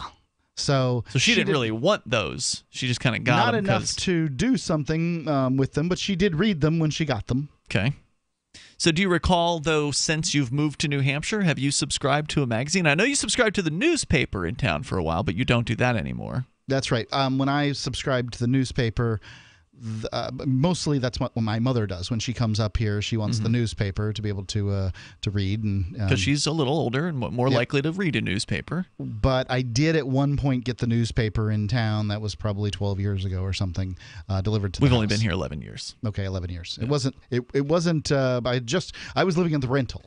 So. Yeah, I think you had that newspaper for a few years because I remember you had it at the time. They had an online subscription because you'd let me use their online. That was my mother's subscription. Oh, okay. To which you refer. Gotcha. So you don't recall since you've moved, though, subscribing to any magazines personally? No. Melanie, what about you? I mean, you are a little younger than Mark and I. Have you ever subscribed to a magazine in your lifetime? No. As an adult? I would have to really think about it. I'm certain I've never subscribed to a magazine in the last 10 years. We did subscribe to one. Highlights magazine for my son. Jack. Yep. You remember Highlights? Yes, I remember that. With like what was it? They had like a cartoon in there, didn't they? With like Guilford and Dummy or something like that. I don't know. Whatever it was. I suspect it wasn't Dummy anything. There was like the smart tall kid and then the nuts. I don't know. I don't even remember. Yeah. It's been too long. I'm sorry. Highlights just has a better view of the world than you and I do. So no, they didn't call any of the characters Dummy. Yeah, I mean he really digs that magazine and he still reads it. Wait, so you are still subscribing, or he's reading old issues? I think I just saw one on the counter. I can't really tell you. Okay. You know, I don't pay that much attention to the mail. Mark has a child, and he doesn't even know if he's currently subscribed to a magazine. And Alcor, the people are going to take my head and put it in a soup pot. Yeah. They send a magazine to people who are members. I am getting an ACLU magazine that they are sending now. I think it's like quarterly. It doesn't seem to come very often, but I've gotten a couple of copies of that, but I didn't intend to subscribe to it. I just gave the ACLU some money. Like companies have randomly sent me magazines, so that's not the same thing as subscribing. No, did you subscribe? You have not subscribed to anything, and I haven't either. I think that a children's magazine is something different. I mean, they're going to want to have something hold in their hand. It's just different than subscribing to an adult magazine. I have subscribed within the last decade to The Onion. Back when you could actually get the newspaper version. I know it doesn't count as a magazine, but it is still a print thing to which I subscribed. I subscribed to the print edition of The Onion, and I really actually missed that. I wish they hadn't gotten rid of the print Onion. First, they got rid of it was years ago now. Must have been like 5-7 years ago or something. They got rid of the print edition of The Onion. I was actually subscribed to it when it ended. So I was one of the the few remaining subscribers. Holdouts, yeah. They only had like a couple. They actually showed, I guess once a year, the post office requires the people that use their delivery services for magazines or newspapers to actually print their circulation in the actual. So you could actually see, and they only had like 2,000 or 3,000 print subscribers. Anyway, so I was one of them, and they ended that, and then they still were printing The Onion in certain cities. So they had sort of shopped out their print jobs to the major newspapers. So like in Chicago, the Chicago Tribune was the company that was actually printing The Onion and distributing The Onion there, and they were getting the ability to sell their ads in that. And that has stopped now, as I understand it. I don't think there is even a print version of The Onion being done anymore at this point, which is, I think it's sad. It's sad for me because I don't read The Onion like I used to, and I'm not that old, right? I'm still in my 30s, but there was just something about being able to sit there in the LRN.FM bathroom and read The Onion while on the toilet. I mean, that's the only place I would read it, but over a week's time, I'd get through an entire issue of The Onion, whereas now I get their email updates, and so I see the headlines, and every now and then I'll click on one that I want to look at, but most weeks I won't. I'll just read through the headlines and get a chuckle from the headlines and then shovel it away with all the other emails. So I don't actually end up reading most of their content, whereas before I literally would read that thing cover to cover. The toll-free number here tonight, 855-450-FREE like freedom. What about you? When's the last time you subscribed to a magazine? I honestly cannot recall. I know when I was a kid, I probably had some stuff, but we're talking about within the last 10 or 20 years here. This is Free Talk Live. You can bring up what you want. More on the way. In an emergency, you need a fire now. But what if the wood is wet? No problem for InstaFire. Our non-toxic fire starter packs light wet wood, can even burn on water or in any weather, sustains winds up to 30 miles per hour, and each pouch weighs only 1.75 ounces. Need an emergency stove? Get the InstaFire Inferno stove that boils water in under 3 minutes. Temps up to 1500 degrees. Free shipping on anything. Go to instafire.com/radio specials and get yours today. InstaFire. Fire in an instant. Instafire.com/radio specials. Hunters, anglers, campers, and survivalists. Get back to nature. Expand your horizons with the highest quality, most versatile, unique slingshots and sling bows on the market at slingbow.com. Slingbow products are compact and models start from just $17.98. They're perfect for your bug out bag or storing in your vehicle. Give yourself and your loved ones the excitement and tradition of Slingbow, a new frontier in archery and truly modern twist on this primitive survival tool. Feel the thrill only at slingbow.com. The Shire Free Church offers a sanctuary to those seeking an escape from state churches. The Shire Free Church is an interfaith, diverse group of people that may not share identical theological beliefs. As a member in or minister of the Shire Free Church, you are a sovereign individual and may be the faith of your choice. We don't claim to have all of the answers. We are open to all peaceful people. We want to learn from each other.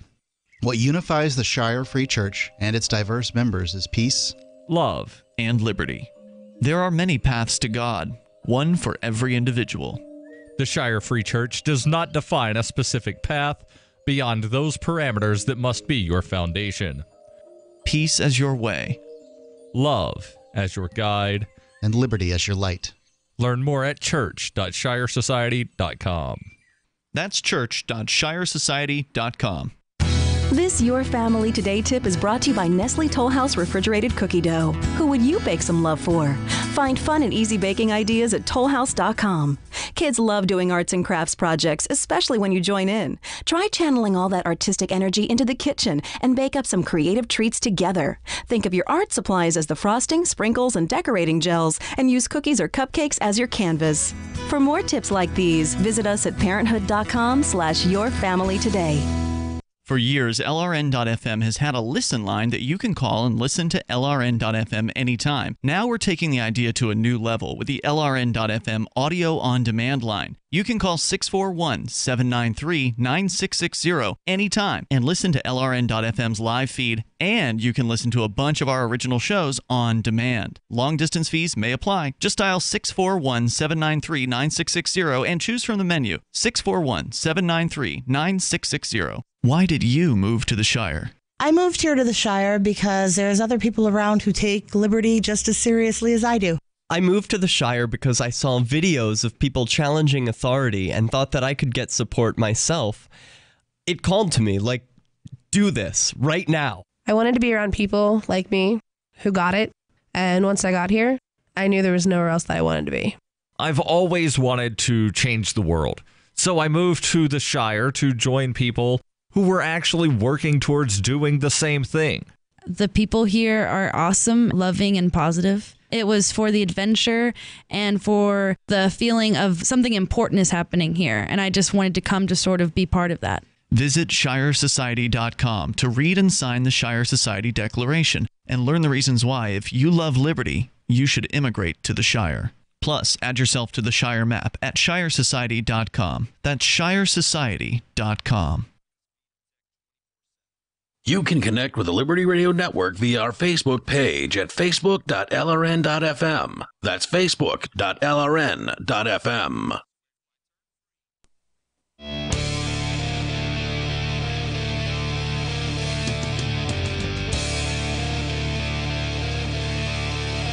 It's Free Talk Live. You may dial toll-free to join us on the radio waves. Here our number is 855-450-FREE, like freedom. That's 855-450-3733. We'll talk more about the dying, struggling old media and, what is it that's going to replace these things? How long will their replacements last before they're replaced by something? Who knows what the lifespan of YouTube is going to end up being? Will something top YouTube within the next decade? Right? There's no guarantee YouTube's going to have as long of a run of success as the cable companies had prior to it. Yeah, I mean, my mind is drawn to VHS, right? Like when VHS came out, you collected the movies you liked with the intention of having them for when you wanted to watch them. Yep. I still have VHS tapes in my house. When's the last time you watched one of them? I don't watch any of these things, but my wife collected all the Disney movies. Disneys. Yeah. And my son has watched probably most of her Disney movies that she has. And we have a VHS player in the house. But I mean, I don't have to tell the people who are listening here the progression then you've got DVDs. Well, you get your DVD stuff. Then now you get to sell all your VHS and buy it all over again on DVD. Then, well, what do they do to you? Blu-ray, right? And then now Blu-ray. I literally was jeered at on Facebook for having Blu-rays. Somebody's like, "What are you doing with these things?" Oh, they thought that you were just sort of old-fashioned because you had a Blu-ray? Yeah, I mean, for me, we've got the catamaran, and we want to be able to take movies out there and that sort of thing. You can't stream out in the middle of the ocean. You can't. Frankly, I like when we go to Walmart and they got that $5 bin, and you can get to watch a movie for $5. Yeah, sure. Grab that thing, and you're good to go. That's what you would have paid to rent a movie back in the day at a Blockbuster. Right. You still pay about $5 to rent if you can find a rental. Well, Amazon. Okay. Amazon does rentals. Right. There's still the Redbox thing. I guess that exists. People still use that thing. Netflix surely has rentals too, right, Ian? No. So, Netflix is you pay a flat fee and then you get to watch movies. Okay. Yeah. All right. You've never used Netflix, huh? Nope, never have. right. All the movies that Netflix has, you get to watch with that flat fee? Okay. That's right. Yeah, so Amazon has some movies that are Prime. I see. And then they have some movies that you rent. And I've bought some movies on Amazon. But is that going to be the end of it? When does it end? When does what end? The purchasing of the same freaking movie. Ian, I have had Fight Club on VHS, DVD, and now on Amazon Prime. Yep. Can they stop doing this crap to me? I've done the same thing, man. I suspect not. Not with Fight Club, but with other movies. I've had them on different formats. I've had Laserdisc, I've had DVD, and Blu-ray. And I guess, the question is Blu-ray the end of the line for physical media? Are we going to see, some other kind of thing, some disc or trinket of some sort that you can put into a device that will load a movie from that thing? Is that going to keep happening after Blu-ray? Probably not. But doesn't seem like it, does it? I feel really ripped off. On one hand, they say intellectual property is a thing, right? Mm-hmm. We're renting, we're selling you this movie. It's a license to watch the movie. It's a license to watch the movie. Yeah. That's the idea. It's a license to watch the movie. Well, if that were true, then I should just be able to prove that I purchased it on VHS. And then they would have given me the free DVD upgrade because I have the license to watch the movie. No, you only have a license to watch it on VHS. Right. That's the crap that we're fed. Yeah, that's what it comes down to. That's absolutely true. So you can comment here. Our toll-free number is 855-450-FREE, like freedom, 855-450-3733. I don't think Blu-ray ever really caught on. I don't think it's in any way come close. Well, Blu-ray came out after they already had digital stuff, so Blu-ray didn't really make... And there was no too real late advantage. Well, the advantage is you don't have streaming issues and... No, but from DVD. Oh, there's a huge advantage, but you have to know what you're looking for. So if you're somebody like me and I'm more of a videophile, I can tell you the difference between a Blu-ray and a DVD. I can look at the two and I can see, oh yeah. Yeah, I don't think most people care that much. I know I don't. Yeah, I suspect you're right about that. Most people probably don't care. I have the HD TV, but I don't care whether it's a DVD or a Blu-ray in there. I just don't care. Yeah. If I get the choice, I'm going to choose Blu-ray because I can tell the difference. It looks crisper. It looks cleaner. There's a lot of technical things that are better about it, but I think you're right. For the difference to the average person, it's not worth whatever the price of adopting the Blu-ray would be. Although now, Blu-ray is so ubiquitous as far as, if you get a PlayStation, then it's got a Blu-ray player in it. I never actually did buy a standalone Blu-ray player, when back in the day I did buy a standalone DVD player because it was built right into the PlayStation 3 that I got. So I had no reason to. And I don't know if I would have been able to justify doing it if it wasn't. because then it was just like, oh yeah, it's cool. It's a cool little bonus to have. I was going to get the PlayStation 3 anyway, and now I can watch Blu-rays. So that's pretty cool. So let's change gears and go into the magazine world, which we haven't talked about in quite a while because, well, there really hasn't been much news besides the the constant shutting down of magazines. I think that was the last story that we talked about, and I don't remember, was it Newsweek? There were a couple of those big like weekly news magazines that actually closed as far as caught fire. They burned to the ground. I think they still exist online, but they stopped printing, and that was kind of big news. Was like these big name magazines are done with their print editions. Cannabis Culture stopped several years ago. I think it was Newsweek, and there was a big newsy one. It wasn't Time. It was like, was it Life? I don't remember. Yeah, Life's on. So anyway, one evening in mid-September, this is from the New York Times, a gaggle of writers and bon vivant editors gathered by the outdoor fireplace and ivy-covered trellis of a West Village tavern. Steak was served, and the toast lasted into the night, the revelry trickling out to the nearby sidewalk. It could have been a scene from the Jazz Age heyday of the Manhattan magazine set, or even the 1990s, when glossy monoliths still soaked up millions of dollars in advertising revenue, and editors in chauffeured town cars told the nation what to wear, what to watch, and who to read. This night, however, had now this is a word I don't know, elegiac, Elegiac. I got to say, I don't know that one. I'm not familiar with that word either. It means relating to or characteristic of an elegy. The hell's an elegy? That's something that you, isn't that something you read at a funeral? Eulogy? EU? Elegy is a mournful, melancholy, or plaintive poem, especially a funeral song or a lament for the dead. So that's what they're saying this reminded them of. Anyway, the staff of Vanity Fair was saluting the magazine's longtime editor, Graydon Carter, who had announced that he was departing after a 25-year run. In the back garden of Mr. Carter's restaurant, the Waverly Inn, star writers like James Wolcott and Marie Brenner spoke of their gratitude and grief. Now, can you imagine being a star writer for a magazine? Who knows who these people are? Mr. Carter has... Who knows who talk show hosts are? Indeed. Mr. Carter has always had a knack for trends. Within 2 weeks, 3 other prominent editors from Time, Elle, and Glamour all announced that they too would be stepping down. Another titan of the industry, John S. Wenner, said he plans to sell his controlling stake in Rolling Stone magazine after half a century. Suddenly, it seemed, long-standing predictions about the collapse of magazines had come to pass. Magazines have sputtered for years, their monopoly on readers and advertising erased by Facebook, Google, and more nimble online competitors. But I remember working for a magazine, and then you were working for like an upper crust kind of. This was a lifestyle magazine that was sort of regional, for a particular area. Yeah, Suncoast of Florida. Yeah, Suncoast of Florida. SRQ magazine, great magazine. Is it still around? Yep. Yeah. Absolutely, and they're growing. And it may be because of their locality. Mm-hmm. Because everybody's old in Sarasota? No, it's the fact that they're local. If you want to find out where to eat, how are you going to do that? Google. Is that going to tell you where rich people eat? You probably search by price, I would guess. I think you could, but I don't know that it's going to give you.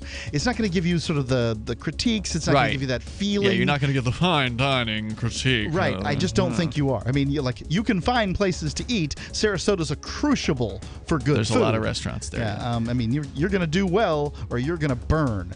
One of those two things is. You were trying to make a point about the magazine, so hang on. We'll continue with that here. 855-450 free. 855-450-3733. You join us here. This is Free Talk Live. From the first letter of Captain Mark.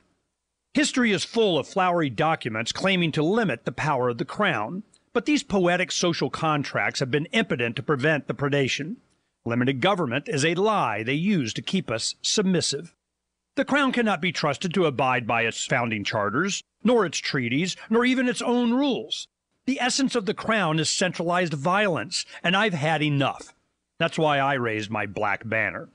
I am no revolutionary. My aim is not to reset the cycle of violence, but to break it. My aim is an evolved society, invisible to the crown. Not a new hierarchy, but decentralized networks with no central figure for the crown to target. If you want your servile life, keep it, but we will not submit to the crown's agenda. And when you are ready to stop being its beast of burden, ready for adventure and opportunity, join us at pirateswithoutborders.com. North Korea openly threatens the U.S. and launches a new missile every other week. Their warhead of choice? Electromagnetic pulse. Such an event would cripple the U.S. power grid for years and leave millions in the dark. Are you ready? You can be with a Solarc EMP-hardened solar generator. Solarc works day in and day out to keep your essentials protected. You can have peace of mind knowing your power will be there when you most need it. Visit PortableSolarLLC.com to see EMP testing. That's PortableSolarLLC.com. Energy insurance for your family. You want to save money in a place that gives you growth, control, and certainty without stock market risk or tax risk, and you want guarantees and you want it all tax-free. That's a tall order. But you can get all of that with properly designed participating whole life insurance. Most people think life insurance pays after you're dead. That's true. But you can have tax-free access to use your life insurance while you're alive. Get the free book to find out how. Call 702-660-7000. So the protection of life, liberty, and property is what the Free State Project is all about. But it's an effort to move 20,000 people who understand. It's about demonstrating to the entire country that, yeah, we can have a free market, a truly free market. Making it just a freer, great place to live. It's the world's largest voluntarist libertarian community, and it's only getting bigger. That's amazing, to be able to move to a place where other people passionately believe in being free and independent. What the Free State Project is managing to do, though, is to put their money where their mouth is. It's physically getting up across the country and saying, let's go someplace and let's demonstrate the power of these ideas. There's a lot of kind of philosophy that surrounds liberty. There's a lot of thinking about it and talking about it. But here in New Hampshire, people are doing it. 101 Reasons Liberty Lives in New Hampshire, a documentary by Free State Project Early Movers. Watch it free at 101reasonsfilm.com. 101reasonsfilm.com. The three most important things you can do for Free Talk Live are: 1, share one episode a week on Facebook or in some other social networking site. 2, buy the things you buy online through shop.freetalklive.com. 3, give $5 a month to the AMP program. You likely buy all kinds of things online. Amazon is the largest online retailer. You can get what you need at the same prices with free Super Saver shipping by going to shop.freetalklive.com. Please do your online shopping at shop.freetalklive.com. What do you shop for that you could otherwise buy at Amazon? Pretty much everything, right? Amazon has competitive pricing and they deliver, and that's a big plus. If you could plan ahead in your shopping, would you be interested in saving up to 33%? There's a catch. You have to do your shopping in Bitcoin. But imagine those savings. It's like a huge raise. All you have to do is go to saveatpurse.com. We've saved thousands, and you can too. Plan ahead and save. Saveatpurse.com. While our satellite channel is free to listen to, it's not free for us. You can help us cover our satellite costs with the chip-in on the right side of the page at lrn.fm.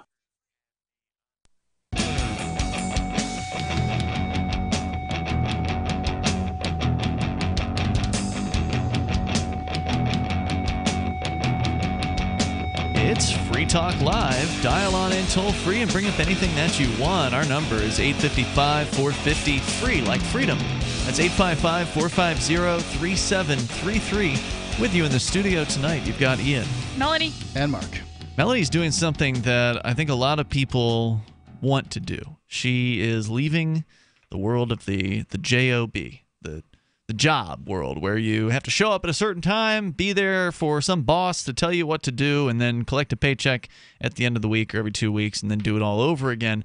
You are taking the plunge, Melanie, into launching your own business. You're an accountant professional. You do accounting work. You had been working as an accountant for some business, and this is your last week of doing that. Yes. Which is for a lot of people, that's something that I think a lot of people dream about doing, is quitting their job and doing the thing that they want to do. In this case, you're going to keep doing accounting, but you're going to be doing it independently. You're going to be doing it for clients, for people that are hiring you for their assisting them with taxes and bookkeeping work and things like that. But it's that fear of the unknown, of jumping into your own vocation, jumping into the thing that you really want to do, and leaving that security of the job world. Has that been a struggle for you at all, or are you just like, woo, I'm out of this? I kind of have some advantages that a lot of other people don't have. Mm-hmm. I'm not necessarily taking a risk per se, because Bob still has a regular full-time W-2 job. Okay. So it's not necessarily risky risky. I'm not going to eat if I don't have 5 clients. So he next could month pick up the sense. slack for you for a time, Yeah. but that's obviously, not going to last forever, right? Yeah, I mean, yeah. So there's no like I'm going to be homeless and starving Right. risk really going on. But I just have time to work on this before I'm necessarily making enough money for this to pay all my bills. Right. And it is, a process of getting from, being relying on a paycheck to making your own way and starting your own business. And I think that it's heroic. I think that it's a great thing to do. And I hope other people are inspired by it. Some people, maybe don't feel comfortable jumping into the deep end, but you can always kind of wean yourself off of working in the job world and kind of doing the thing that you want to do. But you're doing this, and you are jumping out of the job world, and you're going to be doing your own accounting business. You've already started. We've been talking about your accounting services here on Free Talk Live for the last several weeks, and it's something you've been offering. You've had a few inquiries, as I understand it.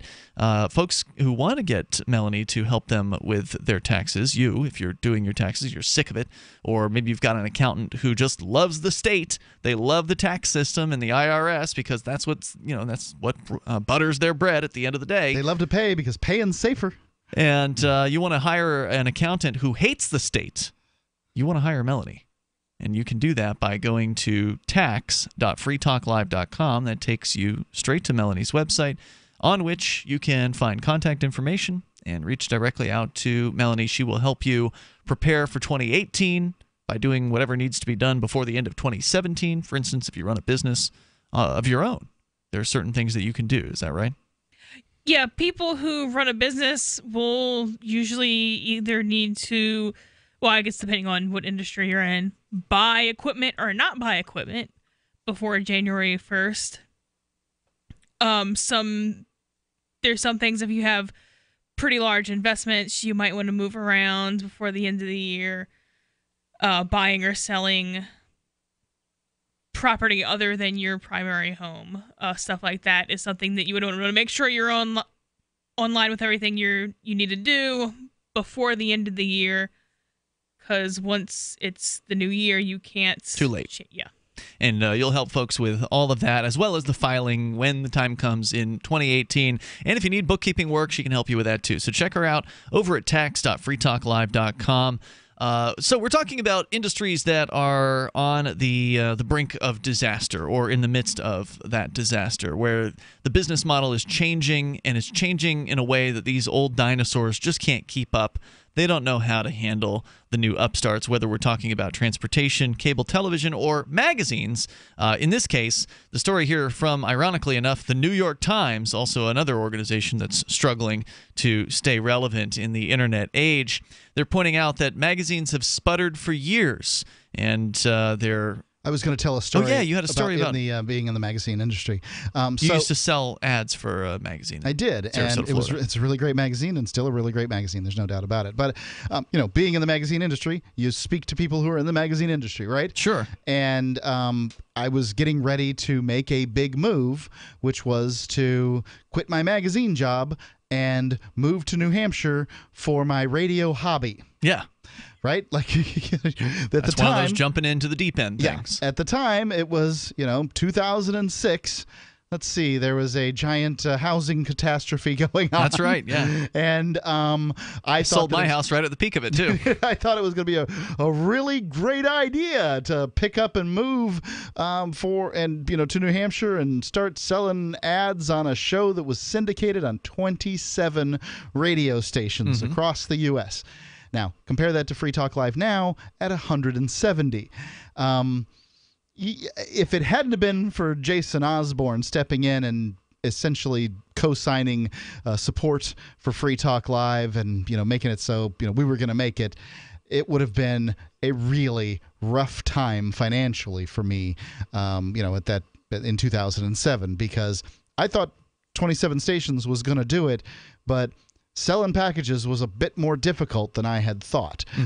Day in, day out, picking up the phone, calling, making the phone ring, and doing those sorts of things. It was tough. Fortunately, I had subsidized and managed to make it. But anyway, the conversation with somebody in the magazine industry is like, are you kidding me? Radio's dying. And, old media, and radio is it's old media. It's old media, right? It's not as old as magazines, but it's old media.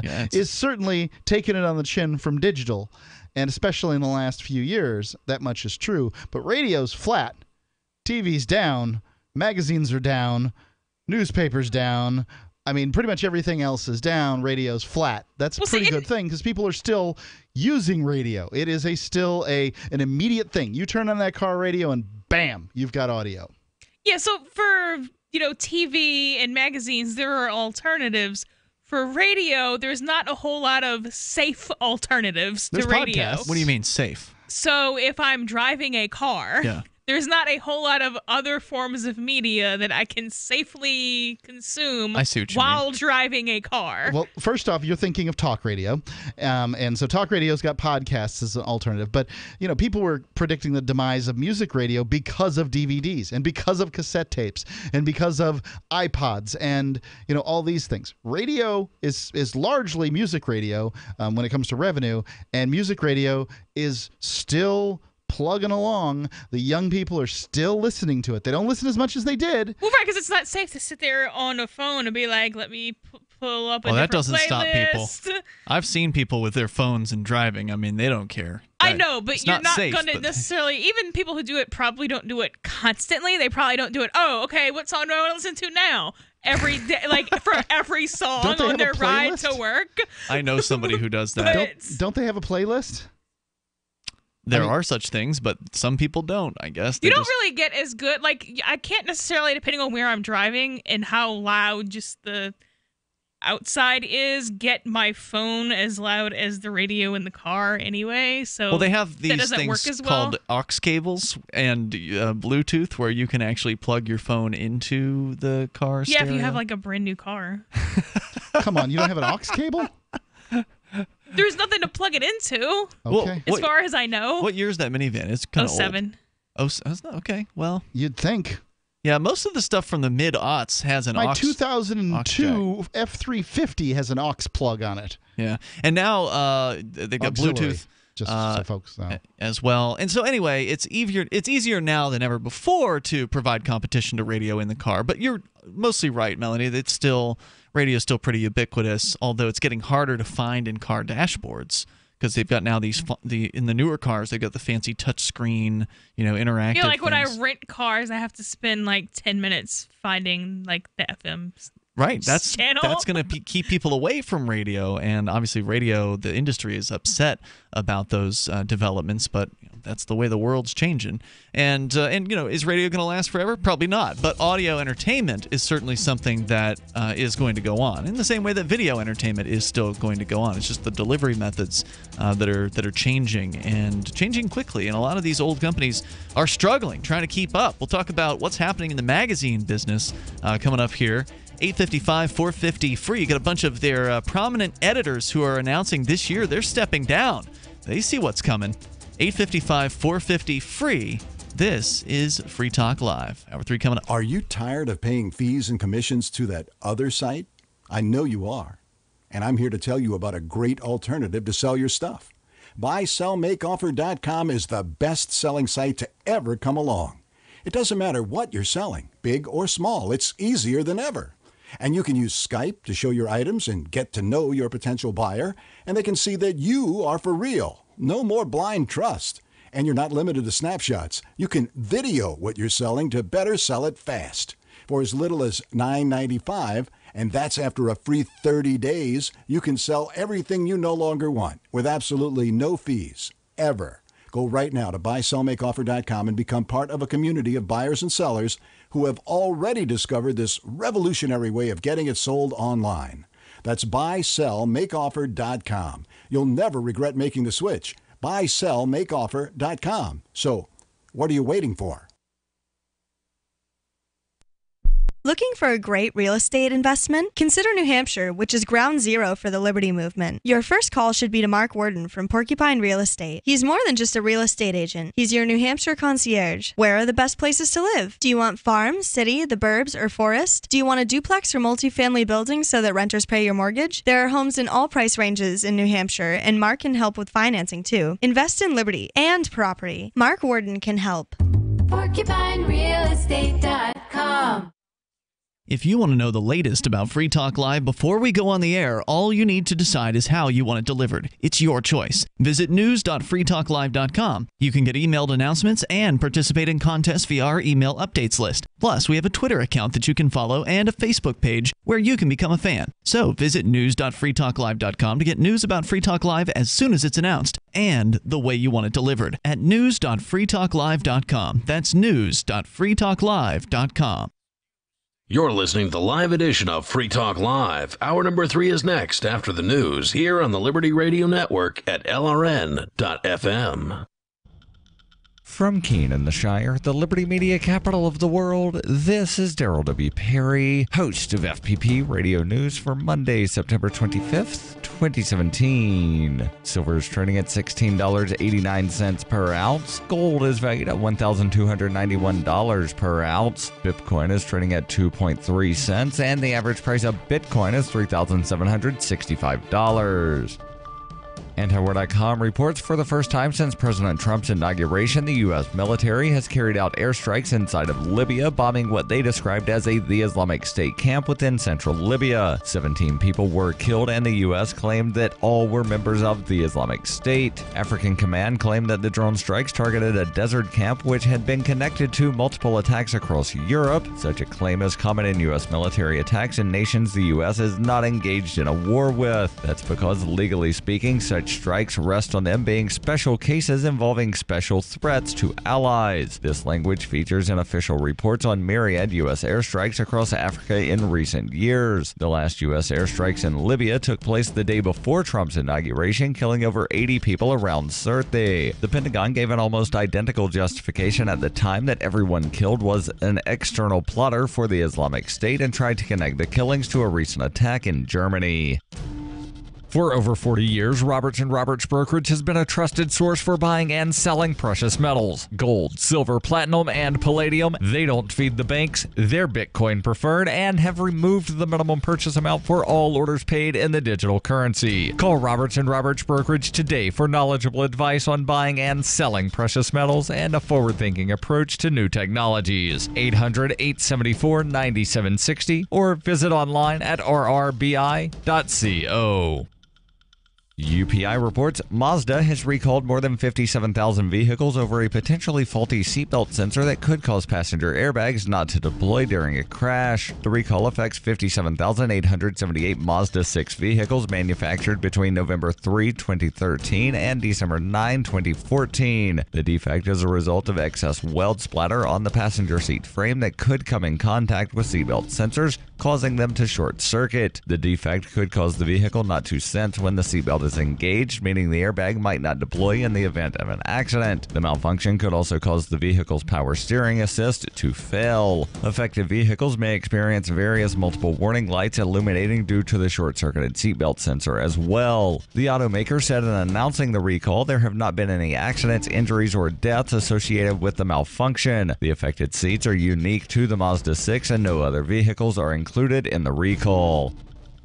Are you an advocate for free market money? Then you need Spendabit in your arsenal, the search engine for things you can buy with Bitcoin. Spendabit aggregates millions of products from thousands of Bitcoin-enabled merchants. Keep your money in the free economy. Visit spendabit.co today. Bitcoin merchants, ask about our merchant suite to reach even more customers. Spendabit.co. Reuters reports NFL teams staged a show of solidarity with protesting players before Sunday's games by kneeling, linking arms, or staying off the field completely during the U.S. national anthem, defying President Donald Trump's calls for owners to fire those who refused to stand during the anthem. Along the sidelines of NFL games across the country and in London, coaches, support staff, and even some players joined team members in a silent response to Trump's weekend denunciation of players who kneeled during the national anthem as unpatriotic. In a gesture procedure initiated last season by then San Francisco 49ers quarterback Colin Kaepernick, several NFL players have routinely taken a knee during the playing of the anthem. It is intended to call attention to what the protesting players see as a pattern of racism in the treatment of minorities by police in the United States. In Detroit, several members of the Detroit Lions football team knelt while singer Rico Lavelle dropped to one knee and pumped his fist in the air at the end of his performance of the Star-Spangled Banner. In Philadelphia, city police officers joined with Eagles and New York Giants players and Eagles team owner Jeffrey Lurie in linking arms during the anthem in a sign of solidarity. While some Americans are sympathetic to the protesters, others see the refusal to stand as a sign of disrespect for the flag and for members of the military who have sacrificed and died supposedly defending the country. Trump rekindled the controversy on Friday at a political rally in Alabama in which he suggested any protesting player was a son of a bitch and urged owners to dismiss them on the spot, reprising his reality show catchphrase, "You're fired." This has been FPP Radio News, online at fppradio.com. A local man treats his girlfriend to a sumptuous 20-second massage, and an area desk doesn't mind if people sit on it like a chair every once in a while. This is The Onion Week in Review. Following months of anticipation and global fanfare, the royal baby was finally born this week. Sources close to the royal family say the newborn prince spent his first days crawling around Buckingham Palace, eating his first meal, and even speaking his first words. The Onion has obtained this exclusive audio clip. Idem grevali vestra. Idem grevali vestra. Ave. Ave. Ave Antichristi. Ave Antichristi.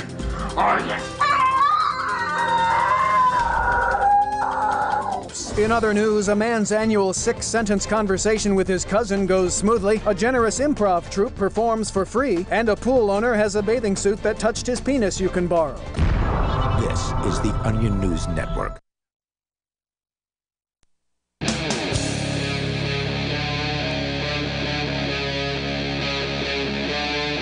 Free Talk Live. It's Free Talk Live. You bring up anything you want, toll free. Take control of the airwaves here as we launch into the third hour, talking about old media. And we covered cable television. They're losing subscribers like crazy, even at a faster clip than they had initially predicted. In addition to that, just discussing the magazine business as well. With you in the studio, you've got Ian, Melanie, and Mark. Let's go to the phones and to your calls and thoughts. Ralph is in New Jersey. You're on Free Talk Live. Hey, Ralph. Hello, Ralph. Ralph in New Jersey going once. Ralph in New Jersey going twice. All right. Well, thanks for the call there.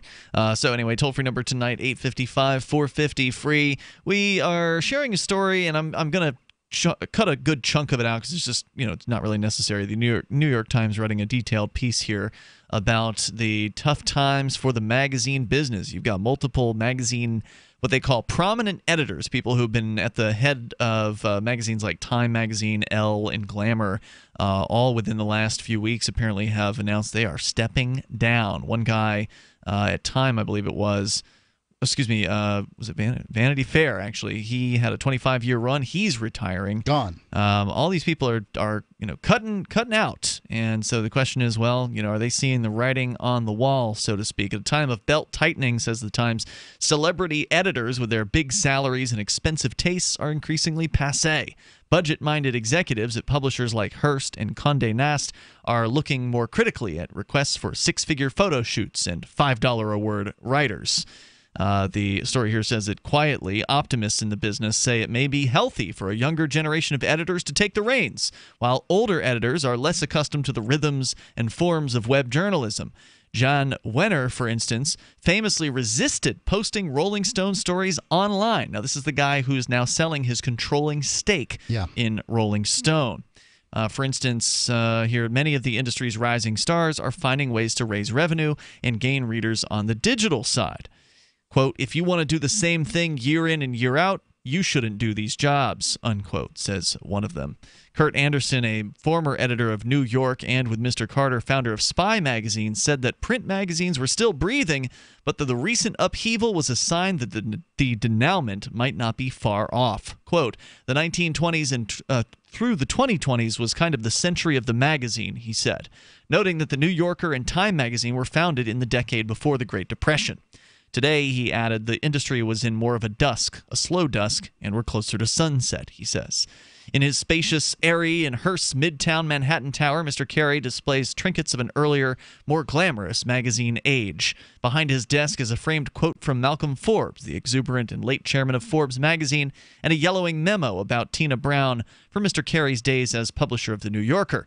His 43rd floor office overlooks the Hudson River and Central Park. But as the executive leading Hearst magazine's business into an uncertain future, Carey said that he was focused on identifying new ways to increase revenue and trim expenses. So, this reminds me of Talkers magazine. Mm-hmm. Also no longer in print. Yeah. Talkers magazine used to be a print magazine. I've got an industry publication. Yeah, I've got a signed copy, as a matter of fact, that I kept. And I think I threw all mine away. Yeah, I think it was 5 years ago, maybe. At least. More than that. Yeah. They ceased publication. Now they're doing just fine, so, doing web advertising and sending out emails and that sort of thing, because they don't have that huge overhead killing trees and printing stuff on them and distributing. And distribution. That's the real cost. Yeah, and all that stuff that goes into it. It's possible. Remember, we're all just in the content creation business.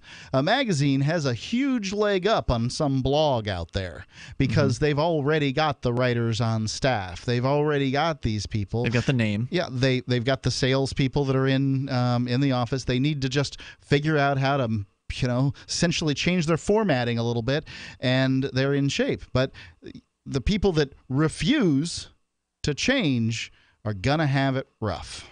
Hearst, like Condé Nast, is privately held, so the details of their financial performance are unclear, but recent earnings reports from Hearst's publicly traded competitors provide a glimpse into the magazine industry's falling fortunes. Revenue at Time Incorporated, for instance, has declined every year since 2011. The company, which recently took itself off the market after speculation about a potential sale, is now aiming to cut $400 million in costs over the next 18 months. Although the print business still accounts for roughly two-thirds of Time Incorporated's $3 billion in annual revenue, the company is shifting resources to video and television. Meredith, whose headquarters in Des Moines has test kitchens, craft studios, and a wood shop, is doing comparatively better than its more glamorous rivals based in New York. Its magazines, which focus largely on perennial topics like decorating and recipes, remain popular with the company's mostly female readers. Still, Meredith reported a slight drop in revenue for its magazine business in the most recent fiscal year, which ended in June. A flurry of recent sales also suggests that smaller publishers are having trouble surviving on their own. Before Mr. Wenner put Rolling Stone up for sale, Wenner Media and US Weekly and Men's Journal Wenner Media sold US Weekly and Men's Journal to American Media Incorporated, the owner of the National Enquirer. Johnson Publishing, which is based in Chicago, sold the magazines Ebony and Jet last summer to a private equity firm. Rodale, whose titles include bicycling, Runner's World. I can't imagine that a private equity firm is going to manage to run a magazine very well. Why is that? Well, why would they? Do they have the experience? Probably not. They're just adding a layer of management. So they're going to run it into the ground. Sounds like a bad idea to me. Another company, Rodale, whose titles include bicycling, Runner's World, and men's and women's health, recently said that it too was for sale, and a deal is expected to be announced in the coming weeks. And what we've seen with a lot of these sales, especially in the radio business, is that prices are down. I mean, Mark, you said that the radio business is flat, but you're talking about advertising revenues. Right. If you look at the cost of the radio stations themselves, Radio Disney, for instance, which was a thing, they had like 20 stations or something like that, mostly AM stations that no kid could possibly want to listen to. I had hopes for Radio Disney. I really did. I thought that if anything could revitalize music radio on the AM dial, Radio Disney could do it. And they gave up. Well, that's because it was an insane task. I mean, the fact that you thought some kid was going to want to listen to an AM radio station to hear their favorite songs is ridiculous. Bring them there? Huh? What was going to bring them there? Nothing. The only apparently not. Young people do not listen to AM radio. Well, if I was sitting in that meeting where people decided, to try Radio Disney, I would have said the only thing I can imagine bringing young people to the AM dial is Disney content. No, it ain't going to happen because it sounds like AM radio. It's easy to sit there and say that, but AM radio stations are a heck of a lot less costly than FM. So they wanted to see if they could make it work, and they lost their ass on that. They sold those AM stations at a fraction of what they had paid for them originally. But anyway, the financial outlook remains bleak. Analysts and executives expect double-digit annual declines in print advertising to continue. The ad-buying firm Magna projects print magazine ad sales to fall 13% this year alone, with a similar rate of decline in 2018, according to a report released last week. And Mr. Phillips said it was only a matter of time until these trends were felt at the industry's highest levels. Quote, in the past, magazines could support celebrity editors, but it's becoming harder and harder with the revenue declines to do that. This is really not about making the numbers in 2017, but making the numbers in 2018. One day after the fete for Mr. Carter at the Waverly Inn, Time Incorporated rolled out a major initiative, People TV, a new iteration of a streaming video network that the company introduced last year. People TV will feature pop culture programming in conjunction with Entertainment Weekly, with another Time Incorporated title among the shows on offer, Paws and Claws, which, according to a news release, will feature, quote, all of the adorable, viral, and buzzworthy animal stories of the week. That's what they've come down to. Well, it works. Taking the hit viral animal videos from the internet and putting them onto a TV network that is being created by a magazine company as a desperate last grasp at some sort of relevance. Yeah. Do you think that's going to work for them? No. Repackaging all of the things that everybody's already watched in the week from their social media? I don't know. Maybe did it work for BuzzFeed? I don't know. Is BuzzFeed still around? I don't know. Something like that. Recognize the name. The toll-free number here is 855-450-FREE. That's 855-450-3733. You can share your thoughts on the decline of print media, specifically magazines, which is what the New York Times is ironically writing about here, even as they are trying to rent out rooms in their building in New York City. More coming up. I got my Blink home security system delivered right to my door. I downloaded the app and it walked me right through the easy setup. Even with my complicated router system, I was done in like 10 minutes. Now it notifies me whenever something moves in front of the wireless cameras, or I can just check it whenever I want right from my phone. And I got you a deal. Get 3 Blink cams for what the other guys charge you for 1, plus an extra 10% off. Visit blinkprotect.com/FTL. blinkprotect.com/FTL. blinkprotect.com/FTL.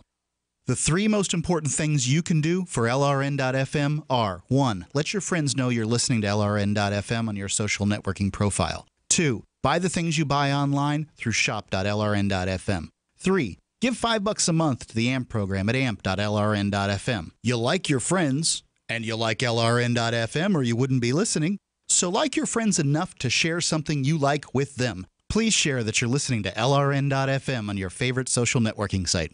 Have you wanted to get into Bitcoin mining but don't want to deal with the hassle and frustration of operating the mining hardware? Let pool.bitcoin.com handle it for you like I did. Just visit pool.bitcoin.com and use their calculator to estimate what you could end up making. You get to decide which Bitcoin you want to mine. If you already have mining equipment, you're invited to join pool.bitcoin.com. Get all the details and get started mining Bitcoin at pool.bitcoin.com.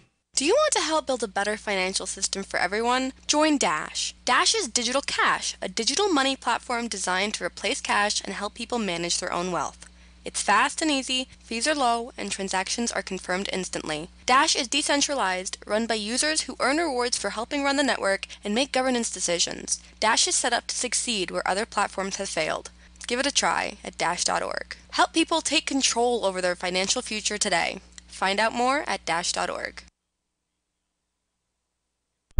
If you're looking for work, it's a process of elimination, and you're trying not to be eliminated. So here's a tip for making the cut, and this might seem subtle, but to the person interviewing you, it's not.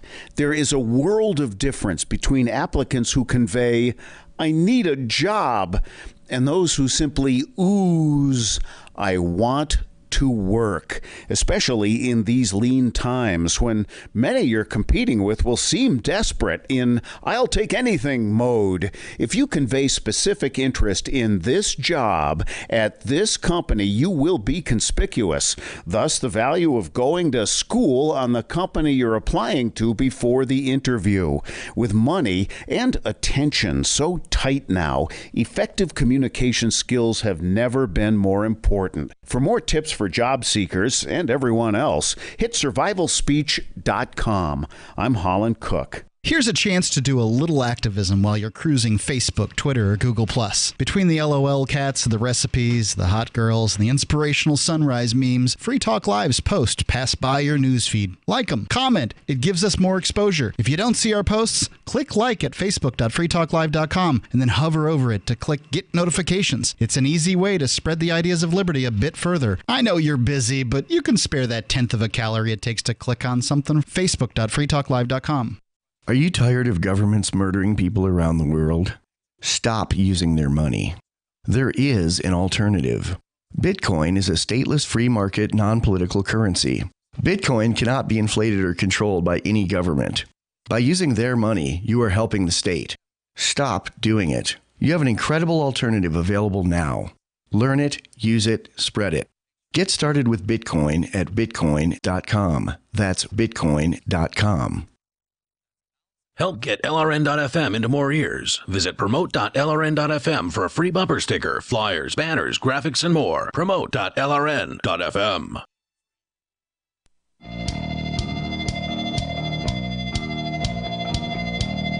It's Free Talk Live, and you can bring up what you want. Just dial toll-free here and take control of the airwaves at 855-450-FREE. Like freedom, that's 855-450-3733. We do have Skype, and the Skype username is LRN.FM. Talking about the magazine industry struggling very much as they become less and less relevant as people are going online to get their news and information and pop culture stuff. According to Magna, which is an ad buying firm, they're saying print magazine ad sales are expected to fall 13% this year alone. Yeah. Oh, my God. And they're expecting the same next year. I'd quit my job as soon as I read that title. Really? If Yes. you were in the magazine business, you mean? Yeah. Yeah. I mean, now you know why the executives are saying, see ya. These Wow. 2+ decade-long editors are stepping down this year from a lot of their posts. Editors are meaningless to me. I'm on the sales side of this. I'd be worried about, what are the long-time ad execs doing? So anyway, the story here from the New York Times. It's Ian and Melanie and Mark in the studio with you. Of course, you can bring up anything that you want to discuss, and I do want to let you know that Free Talk Live does have a way for you to support the show over at amp.freetalklive.com.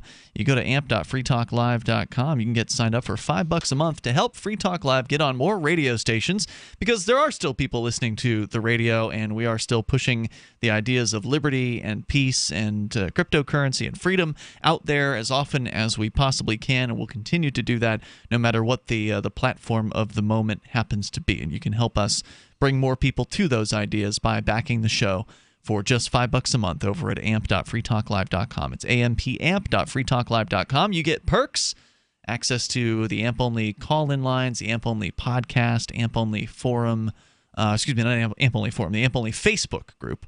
We have a forum, but it's open to anybody. The forum is at forum.freetalklive.com. But the AMP-only Facebook group is a pretty cool thing, and you get all that as the perquisites for your Free Talk Live AMP, which you can do for $5 a month with credit card, PayPal, or Bitcoin over at amp.freetalklive.com. And it makes a big difference for us when you do that. ampamp.freetalklive.com.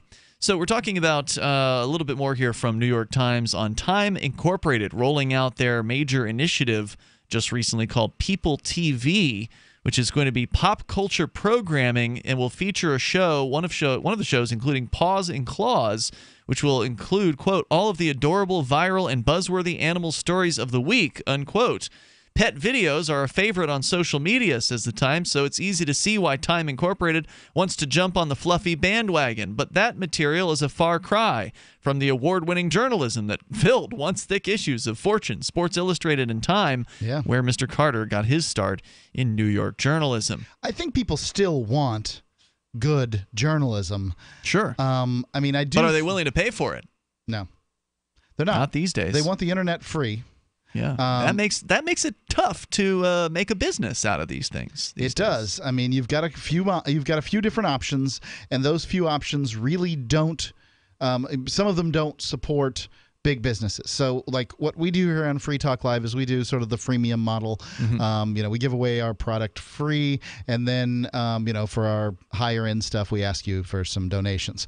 It'd be nice if we were able to sell it, but then that'd be more programming on our website that we don't want to pay for. So whatever, just send us donations. Is kind of how we do it. But we're also ad driven. Ads certainly work. But you've got to have this staff of ad salespeople and that sort of thing. Magazines and newspapers, they have these things, but they're just sort of not ready to turn it over because for a long time, digital wasn't generating and still doesn't generate the money that a full page double truck does. Right. They can't. The newspapers, for instance, can't replace their print subscriptions with an equivalent amount of digital subscribers and have the same amount of revenue coming in. No. It's just not. People aren't willing to pay for the same news that they can find somewhere else for free. And, of course, there's all kinds of workarounds, right? If you go to the newspaper websites and they say, you've read the 5 articles we are going to allow you to read this month. Thanks. And then you clear your cookies, I think. That works. That I've never actually will work. tried it. Yep. Or you don't have to clear the Incognito. cookies. Just open the incognito window, and then you go back, and they don't even see the cookies anymore at that point. So, yeah, there's plenty of workarounds, and, most people are willing to, if they're not willing to go through one of the workarounds, they'll just search for the same article on Google and find some other variant of it, some other reporter who was willing to put it out there for free. There's just so much competition. That's why the price of news has gone down to zero, because in the old days, all you had was the local newspaper and maybe a local radio station, and that was it. And that's what we have here in Keene, New Hampshire. We're in a little town, a small city of 23,000 people in the southwest corner of New Hampshire. Before the internet came around, there was the radio station that did, talk radio. They talked about issues. And there was the newspaper. That was it. Yep. And if you wanted other news, you'd have to go to another town where there is another newspaper Right. and another radio station. But now with the internet, anybody who wants to can get into that and that world and compete and provide news content. But can you actually make it into a successful business? I have no idea. I've never tried. Free Keene is a news provider, an opinion provider here in Keene, New Hampshire, and it sort of is up there with the old newspaper and the old radio station as something that people look to. But I don't have, I've never tried to monetize it, nor would I ever bother. It's an activist site. I don't, I wouldn't know how to begin doing that, nor do I care to do that, because I want people to read the articles. I don't want to put them behind a paywall. I don't. And that's one of the problems the journalists of these magazine and newspaper journalists face is that you will create content for free. Mm-hmm. You're creating content for these people, but not for as much, free. right? Like I do a couple a week maybe, rather than every day something. I know there's usually a couple of stories that each reporter writes, 1 or 2 stories a day for the newspaper. But man, I mean, you're getting close to their content level, and there's how many people out there that are willing to do what you do. And there have been times where I have scooped them on local news breaking, and that's gotta burn them. Yeah, it does. Sure, chap your butt. So these experiments are part of an industry-wide race to find some way, any way, to make up for the hemorrhaging of revenue. Hearst recently introduced the Pioneer Woman magazine, a partnership with the Food Network host Ray Drummond that was initially only sold at Walmart. Its new travel publication, Airbnb Mag, is geared toward customers of the do-it-yourself online rental site with distribution at newsstands, airports, and supermarkets. Meredith has started a magazine called the Magnolia Journal with the HGTV stars Chip and Joanna Gaines. Even Condé Nast, the glitzy purveyor of luxury titles, has recognized the advantages of outside partnerships. In recent weeks, the company debuted a quarterly print title for Goop, Gwyneth Paltrow's lifestyle brand, with a cover featuring a topless Ms. Paltrow submerged in mud from France. I don't know about you, but none of that sounds very interesting to me. Melanie, you're the lone woman in the studio. Are you ready to go and sign up for the new Gwyneth Paltrow magazine? No, but I don't know that that's fair. I don't know that I'm a typical woman. Yeah. So. I don't even think of anything. I mean, it sounds like heinously boring, but to be fair, that's my Paltrow bias. Naked does not sound heinously boring to me. At Vanity Fair, Mr. Carter resisted efforts by Condé Nast executives to shift his design, photo research, and copy teams out of the magazine's purview, a move required of nearly every other title as part of a company-wide cost-cutting effort, according to two people who spoke anonymously to describe the private discussions. Carter was reluctant to make additional cuts that may be forced upon his magazine in the future, and it sounds like they are going to be forced to make some changes or they're going out of business. And, every time I've ever seen a magazine section at a grocery store or something like that, it has been cut way down from what it used to be. More coming up.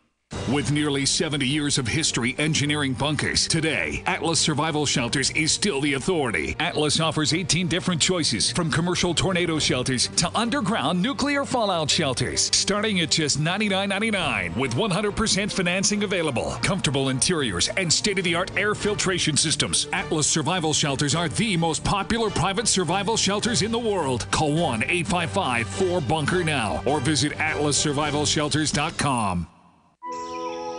Want revenge on the common housefly?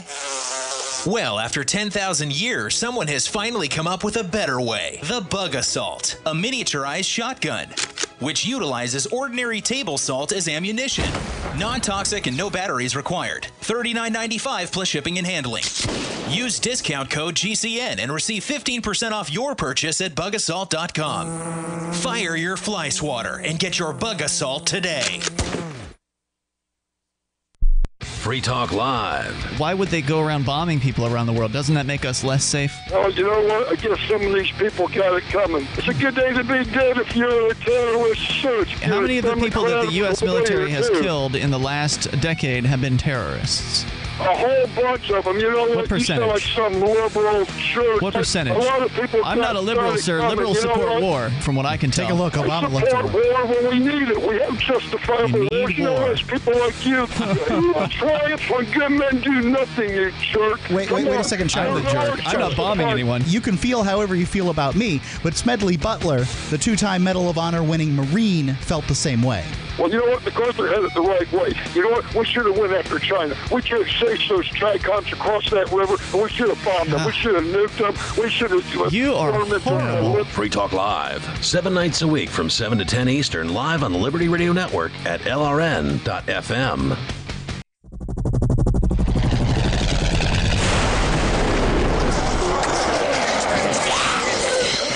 In Survivor Max 2, School Bites, Max must scavenge through a wasteland swarming with the undead. Desperate to find the medicine he needs, he discovers a community of survivors at his former school. Has he finally found the safe haven he's been looking for, or will he discover that school bites? Look for Survivor Max on Facebook, read reviews on Amazon, and read Chapter 1 at survivormax.com.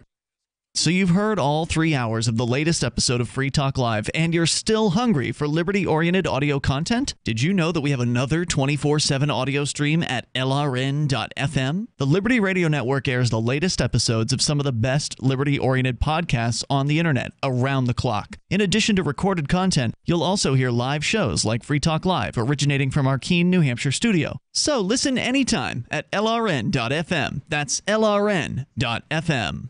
Is spreading the message of liberty, cryptocurrency, and peace around the globe worth $2 per month to you? As you may already know, in addition to our internet feed, LRN.FM broadcasts on free-to-air satellite across North and Central America, as well as Sub-Saharan Africa. And we've been available on satellite for free 24/7 since 2010. The LRN.FM free-to-air satellite signal is reaching some of the most oppressive regimes in the world, and there's no doubt our ideas are making an impact. You can learn more about the channel's impact by watching the 3-minute video at fund.lrn.fm. If you'd like to help free minds globally with our ideas of liberty, cryptocurrency, and peace, you can donate as little as $2 per month via fund.lrn.fm. You can help us continue and expand our satellite broadcast to multiple continents. Visit fund.lrn.fm today, and thank you for your help. Don't forget to share the link on social media. That's fund.lrn.fm. This is the Liberty Radio Network, broadcasting the latest liberty-oriented audio content 24 hours a day at LRN.FM.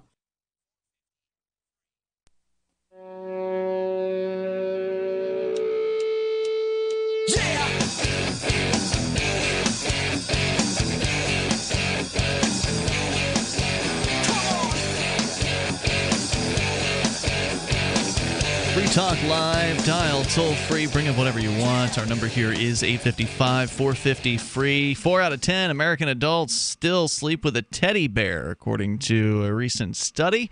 What? Your calls and Oh, thoughts I was hoping kids were included in that. are, well, we'll tell you more about that on the way here. Of course, you can bring up anything you want. Speaking of sleeping, you're probably going to do it better if you've got a MyPillow. I've been using the MyPillow for over a year. I think it's been a year and a half now that I've had the MyPillow. It's a great pillow. And it's been great, and it continues to be great. And if for some reason you get it a little bit dirty, as pillows tend to get over time, as you've been, dead skin cells and other dirt's been collecting in there, you can actually put the MyPillow into your washer and dryer. And I've actually done this within the last several months and tried it out because I've never done that before. Never been able to wash a pillow in my life.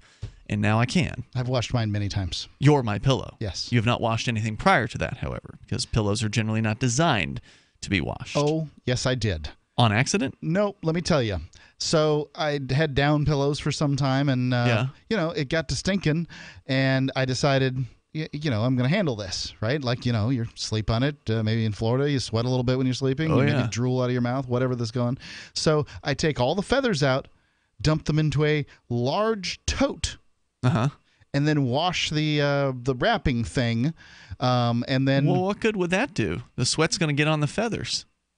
It's the best I could do, man. Yeah. So then what? Then I'd try shoving those things back in. So I got them back in. Sounds like a and mess. Said I'd never do that again. Yeah. It is a terrible mess. Yeah. So that's one of the reasons why I love MyPillow is because I have washed other pillows. Yep. I've even got one for Jazzy, the studio dog, and I have washed that as well. You watched that? Yeah. It's huge. It's huge, but I got the not hugest size of the pet pillow so It's that just big enough for could her. fit. Yeah, just barely big enough for her, and it does fit into the washer. So that worked. And you can go and get your MyPillow, MyPillow.com. Use code FTL, and you'll save, I think, 50% on the normal pillows, and I think it's like 30% on the pet pillows. What I love is when I was here when you first got it, you Yep. set it down for her. She walked right on it and laid down. She did. She loved it. Yeah. So check it out, MyPillow.com. Let's go to Sarah in New Mexico. You're on Free Talk Live with Ian, Melanie, and Mark. Hello, Sarah. Yes. Did you know that New Mexico, we came in number one? New Mexico's number one. Number one in child poverty rate. So what it means is that 36% of the children under 5 are living under poverty. What it means is that people need to quit having kids before they have jobs. Well, good advice. But you know how it is, right? These people just have kids because they're just having sex. You know what I mean? They're not thinking about, I'm going to have kids. Those are the ones that are parents. It's sadly enough to say. Okay, but there are so many different... First of all, it's not like a mathematical fact that you're going to have sex and people pretend like it is. But even so, just accepting that for the sake of argument, there are so many different forms of birth control that you can get for absolutely... Because they have Planned Parenthood in Arizona, right? I'm assuming?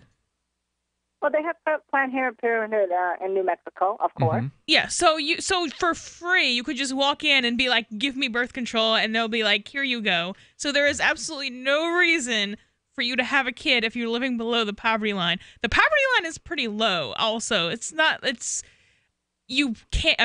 poverty. You can't necessarily live off of it. You're probably getting benefits too, so yeah, there's no reason in the States for this to happen. Just laziness. Well, the thing is, you know what? When you have 5 robberies per day and you have like 27 cars stolen per day, the end result is that, yes, so you're number one in poverty rate for your children. What does a car jacking have to do Not with... sure how those numbers are related. Well, it doesn't matter how much money a person has, they can take responsibility for their lives. Yeah, that's true. possible, right? Well, what I'm saying is that if you are like a very undesirable place, your crime and your auto theft, you're number one in pedestrian fatalities. And so you looked at that situation and you said, this is the situation I live with. You know what this situation needs? A baby. Well, the thing is that these people that cannot support the baby, is that they're not thinking about being a parent or having kids. Which They is just why wanna they have end up fun, with kids they having can't sex. afford. Is because they not just thinking about are it. so disconnected. They're just so unintelligent that they're not like, I'm doing this thing that's super risky and that would just completely F my life up in every possible way. Ah, well, it feels and good. there's this thing that I can do to make that not happen, even if I do the thing, but I want to, so I'm gonna. Well, the thing is, if they had that much of a pea brain to figure out how to use birth control, why would they be that poor? It's not Why would difficult. they be There are that- forms of birth control. This is okay. That's about. You know, if I went on the radio and I said what she just said, I would get hate mail. If they were if they were smart enough not to have babies, they wouldn't be poor. Like, I mean, you sound like a Republican, Sarah. I mean, if you're a woman, if you're a woman, there are forms of birth control that you don't even necessarily have to do anything with. There are like any possible delivery Wait, what? method to put a thing in your body. If you're a woman, there's a form of birth control for that method. IUD, yeah, IUD, you know, okay. IUDs, So rods, I patches, want that. shots. Any way you could possibly put a thing into your body, there is a method of birth control I see what for you're that saying. method. But do you understand? These people are that dumb. They're not thinking about that. That's my point. They're starving. They're going to be out on the street. They don't pay rent. They're panhandling or doing drugs and drinking. Those are the ones that have kids because they're not smart enough to think ahead. So what And we need to you're do, right, Mark. in my opinion, is get rid of welfare and then make it legal to sell the parental rights to infants at least, if not all children, because then people who valued children would have them and there would be no incentive to have kids that you can't afford. Now, when you say selling parental rights, that's different from adoption? Adoption in the States usually, not usually, but oftentimes ends up just being a glorified sale of an infant. Mm-hmm. It's pretty close. Because adoption can Mark, run you're in the right. tens of thousands of dollars. But if you They could would just take say, you already hey, if you said that. yeah, if you Mark, could just but say, I could say that because I'm just a calling. I'm just a like a. yeah, nobody calling can in. send you hate mail. That's true. But Yeah, it's true. If you said something like that, people would get really offended. But I'm saying it is that people get offended know, at me anyway. I don't care. Don't worry, they'll get offended at us anyhow. Hey, Sarah, thanks for the people call. that I are appreciate that you bringing stupid. up the discussion here. I think you were continuing, though, Melanie. You had something else to Yeah, add? so adoption a lot of the time is just, give this agency, but adoption, the mother doesn't necessarily get, because the father's probably not necessarily there. The mother put in the work to gestate the baby, so whatever. You'll go through an agency and you have to give them, $10,000 to $100,000 depending It's on difficult, what it is. right? It's Pass hard to all do. these tests and just pay a ridiculous fee to this agency to get the baby. But if people could just say legally, hey, you know what? I have an infant. Really don't need to be having one. So cut out the middleman. $500. So you're saying cut out the middleman, to where the person Yeah. wouldn't have to put the baby into an adoption agency, and then the adoption agency then has to, do whatever paperwork and hoop jumping. Yeah, I mean, and because there is, at least for healthy babies, a market value to them, you can't really legislate that away. People are still going to pay for it. People don't want to admit that, though, right? Like that there is a value to a baby. Well, yeah, because people who feel weird ways about the market, they think that the market is some kind of anti-sacred thing or something. So yeah, that to put any kind of price on a baby or a human life is somehow devaluing it. Yeah, I mean, there's people who don't even like saying that they own themselves, because then you're valuing yourself into property, and that's weird. But yeah, then the people who valued the thing would have the thing, and if the thing is a baby, then maybe the people who value it should be the ones to have it. The toll-free number here tonight, 855-450-FREE, like freedom. That's 855-450-3733. You can share your thoughts coming up here. This is Free Talk Live. From the second letter of Captain Mark. Any pirate knows that commerce is communication. Markets condense oceans of information into a single price. Innovations in communication are circumventing the scrutiny of the crown. This signals a change in the coin of the realm. The crown uses digital currency to surveil, censor, seize, and destroy wealth at will, so pirate currency must protect us from this weaponized money. We need to move funds further, faster, cheaper, and without third-party observation, basing decisions on an accelerating flow of information. So pirates require nearly instantaneous transactions with no arbitrary limits on volume or artificial influences on fees.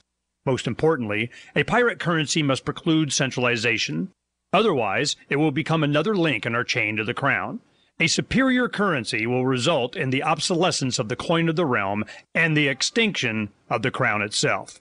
Trade above the grid. Join us at pirateswithoutborders.com. Does the current world crisis in North Korea or our domestic crisis right here in America concern you? Well, I know it concerns me. My friends over at Legacy Food Storage have solutions in the event there's the inevitable. What's the inevitable? Civil unrest, a run on your local grocery store. And here's my question to you. If this happens, how do you feed your children? How do you feed your grandchildren? Legacy Food Storage has the solutions. In fact, they can help you implement a simple plan to take care of your needs in the event of the inevitable. By calling them right now, I have authorized them to give you a special 20% discount at checkout by simply using GCN. Call 888-543-7345 or visit them at legacyfoodstorage.com. That's 888-543-7345 or visiting them at legacyfoodstorage.com. Make sure you use GCN at checkout for an incredible 20% discount. Don't be a victim. Take control of your life now. Hi, I'm Derek J. To me, an activist's calling is to actively work to advance a cause. The cause for which I work is personal freedom. I believe my life is best when I engage in voluntary interactions and self-government. I reject the idea that anyone else has a higher claim to my life or my body than I do. I see people who call themselves the government as a threat to my personal freedom. I realize you may feel differently, but my relationship with the people who call themselves the government is completely involuntary. If Starbucks used some of its money to drop bombs, I wouldn't shop there. So why would I support the American empire? The empire does not require my consent. Derek J's Victimless Crime Spree. Watch it for free and order the Director's Cut DVD at victimlesscrimespree.com. That's victimlesscrimespree.com. LRN.FM is proud to announce our official listening apps for Android and iOS devices. Now you can easily tune into our streams anywhere, anytime on your smartphone or tablet. Just visit apps.lrn.fm or search for LRN.FM in the Android or Apple app stores.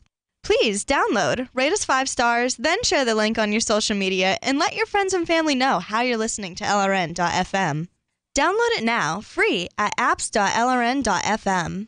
I love My Magic Mud. I drink a lot of coffee. I had stains on my teeth. Then I found My Magic Mud, and I was told it would remove stains. So I paid attention when I brushed the first time. My Magic Mud is black tooth powder, and the difference it made in my teeth in one application was noticeable. With 4, my teeth were as white as you normal folks out there. Please go to mymagicmud.com and buy a jar. There's 150 applications for $25. You can use Bitcoin, mymagicmud.com.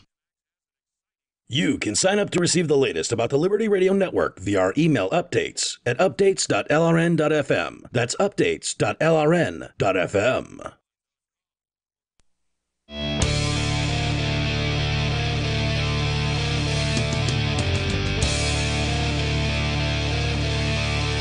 It's Free Talk Live, and you can dial in toll-free to bring up what you want in these remaining moments. We have enough time for you.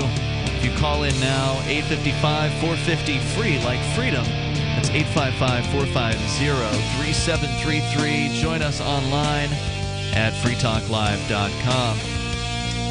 And, Mark, you've got a walking fundraiser thing for St. Jude Children's.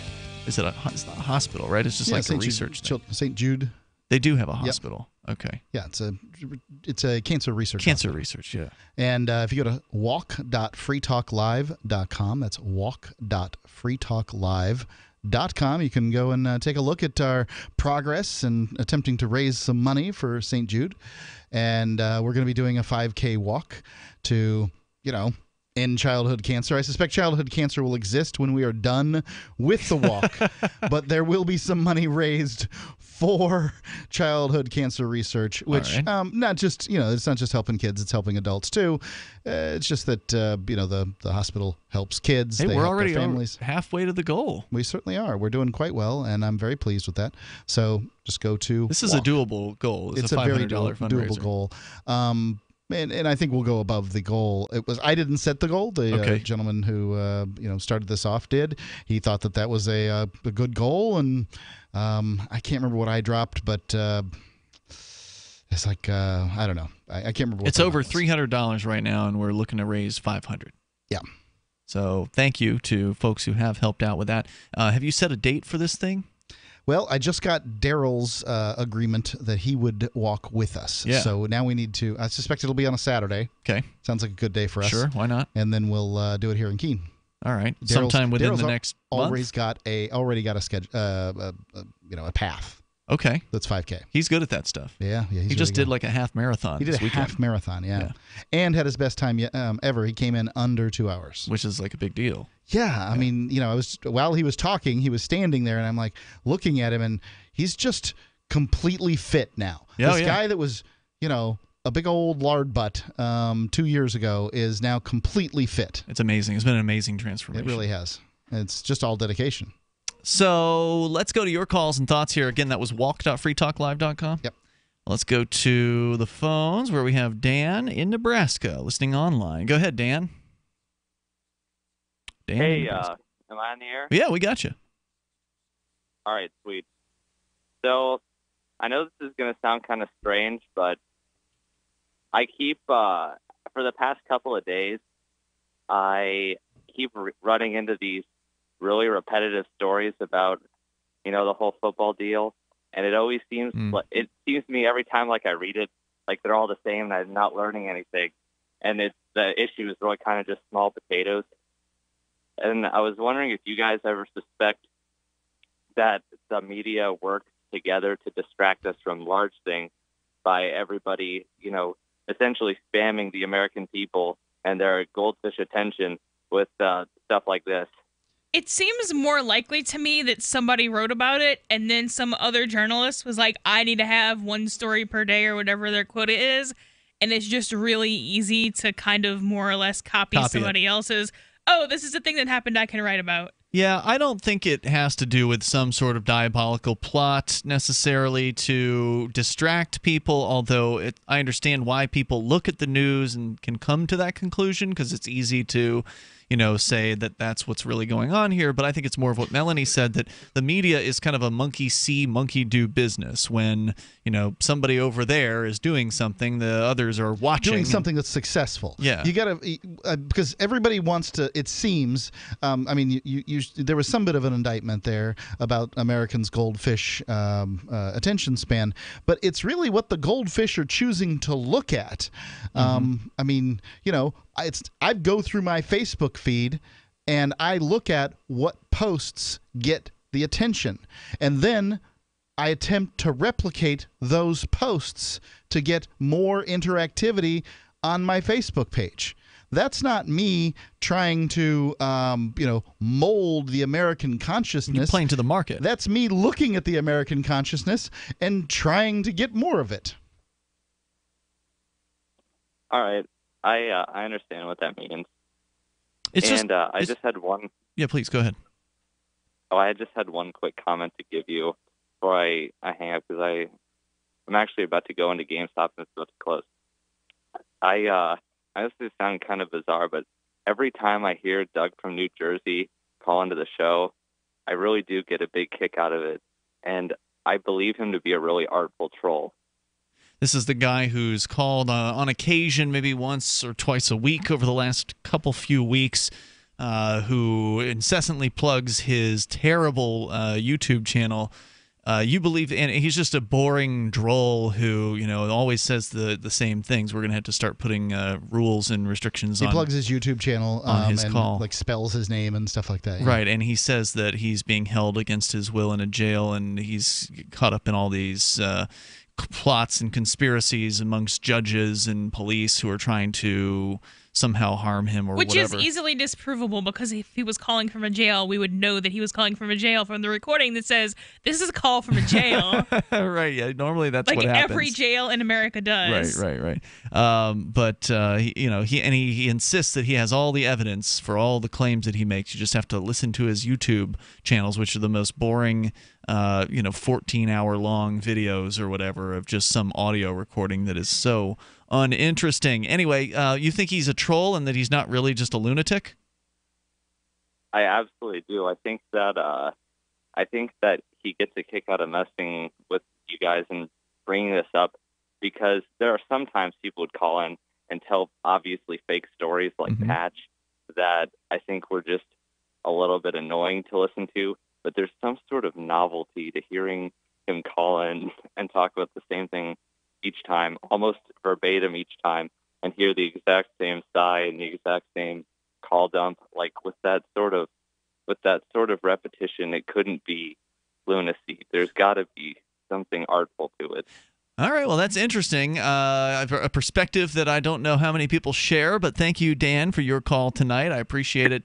The toll-free number here, if you want to join us, is 855-450-FREE. There's, people like some of our regular callers, and others hate some of our regular callers, and you just can't make everybody happy. But ultimately, if somebody continues to call about the same thing, we have to start putting restrictions on them.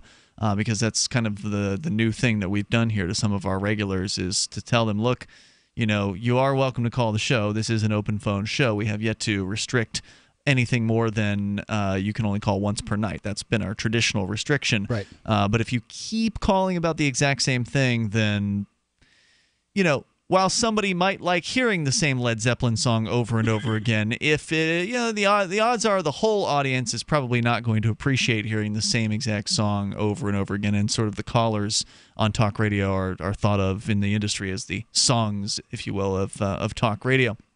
So it's better to get in and get a deep cut every now and then, or change it up, put on some of the other hits rather than the same old. Yeah, I'd rather just talk to logical people who want to discuss the issues. Well, I'm sorry, this is talk radio. You can't necessarily get that every time. Let's go to David. He's in San Francisco. You're on Free Talk Live. Hello, David. Yeah, I heard you talking the cost-effective life. That's what I'd talk about. Oh, but for that previous caller, he should just look up Operation Mockingbird. That was the famous where the CIA put themselves onto the positions of editorship or whatever of almost every major newspaper and TV station and network that there was. So it was like the CIA's man in all of the different media. Well, we also did read that story recently about the revelations surrounding the U.S. military and the CIA getting their hands on movie scripts and television scripts and getting to approve or disapprove of certain plot points, which was very, very prolific, more so than – we knew that it existed previously in certain movies, like where if they wanted to use an aircraft carrier or a tank or something like that, they had to submit their scripts to the military, and then they would have to either approve it or make suggested changes to it. Was this before the 50s? No, this is more current time. I don't know how far back. Really? Like the 80s. It's still happening. It's still happening now. Sure. If you read the old biographies of J. Edgar Hoover, the first FBI chair or head, he was you couldn't get certain scripts written, especially if you mentioned the FBI. He'd come down hard on you. But I think the early Dragnet was written almost to satiate him, and he slathered over it. Hey, well, I heard you earlier talking about the cost-effective life is the way I jotted it down, and there's an enormous phoniness to it. I've lived, I'm in my late 50s, so the idea... I didn't know that, but I can tell you this. We don't have enough time for you to explain whatever it is you're going to, so I'd recommend you call back tomorrow night, call earlier in the show. We're happy to talk about the value of a life, because that's where we touched on earlier, but we're out of time for tonight. Thank you, David, for your call. And if you didn't make it on tonight, that's okay. We got a show that we do every single night of the week here on Free Talk Live. Don't forget to check out Melanie online at tax.freetalklive.com. We'll see you tomorrow. Free Press Publications is an independent, alternative media and publishing company founded in June 2009 with the mission of ensuring a free press for the freedom movement and is committed to spreading the message of peace, freedom, love, and liberty. FPP also gives new authors an avenue for publishing freedom-oriented material. FPP brings you daily news and commentary on the website fpp.cc, as well as a daily 5-minute newscast, FPP Radio News, and weekly news, views, and commentary in the FPP Freedom Minute and Peace, Love, Liberty Radio at fppradio.com, and the monthly newspaper FPP News at news.fpp.cc. Find FPP online at fpp.cc. That's fpp.cc, as in Creative Commons. Ross Ulbricht was convicted in early 2015 of running the infamous Silk Road Underground Market. The Silk Road was a gift to humanity and helped reduce the harms brought on by drug prohibition. For this good deed, Ross has been sentenced to life in prison with no possibility of parole. Now, an appeal is Ross's only chance, and he needs your support. Please visit freeross.org, where you can contribute via various methods, including Bitcoin. Visit freeross.org. That's freeross.org. You may already know about the Free Talk Live audio-on-demand phone line at 641-793-9660. Did you know that not only can you listen to Free Talk Live via your phone, you can also leave a message and have it delivered to Free Talk Live's hosts? To leave us your thoughts, just dial 641-793-9660. That's 641-793-9660. Press 2 for Free Talk Live, and then hit 0 to leave your message. The latest episode of Declare Your Independence is next, after the news, here on the Liberty Radio Network, LRN.FM. From Keene in the Shire, the Liberty Media capital of the world, this is Daryl W. Perry, host of FPP Radio News for Monday, September 25th, 2017. Silver is trading at $16.89 per ounce. Gold is valued at $1,291 per ounce. Bitcoin is trading at 2.3 cents, and the average price of Bitcoin is $3,765. Antiwar.com reports for the first time since President Trump's inauguration, the U.S. military has carried out airstrikes inside of Libya, bombing what they described as the Islamic State camp within central Libya. 17 people were killed, and the U.S. claimed that all were members of the Islamic State. African Command claimed that the drone strikes targeted a desert camp which had been connected to multiple attacks across Europe. Such a claim is common in U.S. military attacks in nations the U.S. is not engaged in a war with. That's because, legally speaking, such strikes rest on them being special cases involving special threats to allies. This language features in official reports on myriad U.S. airstrikes across Africa in recent years. The last U.S. airstrikes in Libya took place the day before Trump's inauguration, killing over 80 people around Sirte. The Pentagon gave an almost identical justification at the time that everyone killed was an external plotter for the Islamic State and tried to connect the killings to a recent attack in Germany. For over 40 years, Roberts & Roberts Brokerage has been a trusted source for buying and selling precious metals. Gold, silver, platinum, and palladium. They don't feed the banks. They're Bitcoin preferred and have removed the minimum purchase amount for all orders paid in the digital currency. Call Roberts & Roberts Brokerage today for knowledgeable advice on buying and selling precious metals and a forward-thinking approach to new technologies. 800-874-9760 or visit online at rrbi.co. UPI reports Mazda has recalled more than 57,000 vehicles over a potentially faulty seatbelt sensor that could cause passenger airbags not to deploy during a crash. The recall affects 57,878 Mazda 6 vehicles manufactured between November 3, 2013 and December 9, 2014. The defect is a result of excess weld splatter on the passenger seat frame that could come in contact with seatbelt sensors, causing them to short circuit. The defect could cause the vehicle not to sense when the seatbelt is engaged, meaning the airbag might not deploy in the event of an accident. The malfunction could also cause the vehicle's power steering assist to fail. Affected vehicles may experience various multiple warning lights illuminating due to the short-circuited seatbelt sensor as well. The automaker said in announcing the recall there have not been any accidents, injuries, or deaths associated with the malfunction. The affected seats are unique to the Mazda 6 and no other vehicles are included in the recall. Are you an advocate for free market money? Then you need Spendabit in your arsenal, the search engine for things you can buy with Bitcoin. Spendabit aggregates millions of products from thousands of Bitcoin-enabled merchants. Keep your money in the free economy. Visit spendabit.co today. Bitcoin merchants, ask about our merchant suite to reach even more customers. Spendabit.co.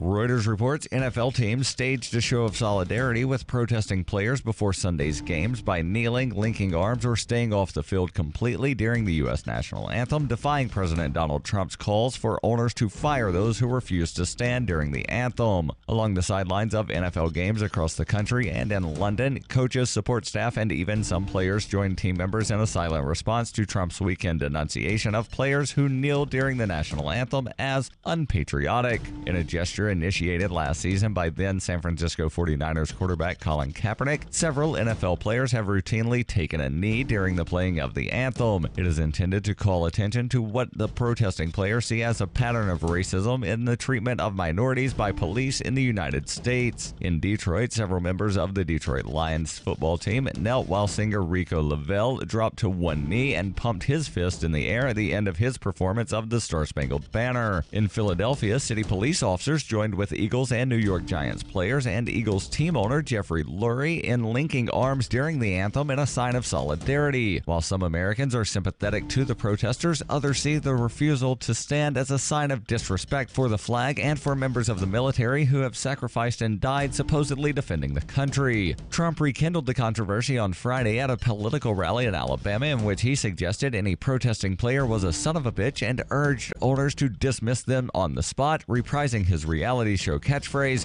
"You're fired."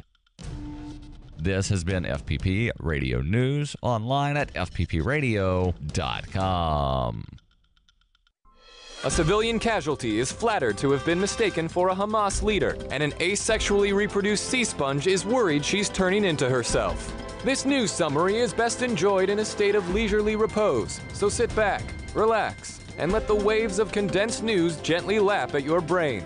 This is the Onion Week in Review. Hoping to foster a lifelong connection to the airline, Delta announced the launch of its official alumni magazine, Flown, this week, a quarterly publication for people who have been passengers with the airline at some point in the past. A press release from Delta confirmed that the magazine will feature obituaries, wedding announcements, and profiles of prominent flyers that celebrate the shared experiences and interests of the airline's 900 million alumni.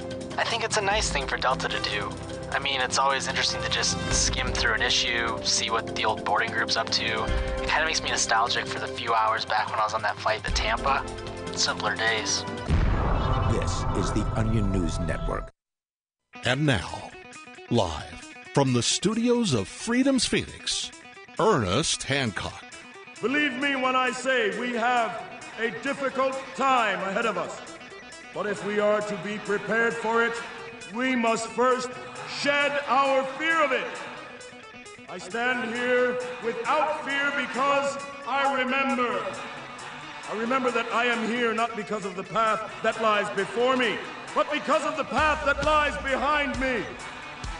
I remember that for 100 years we have fought these machines. And after a century of war, I remember that which matters most. We are still here!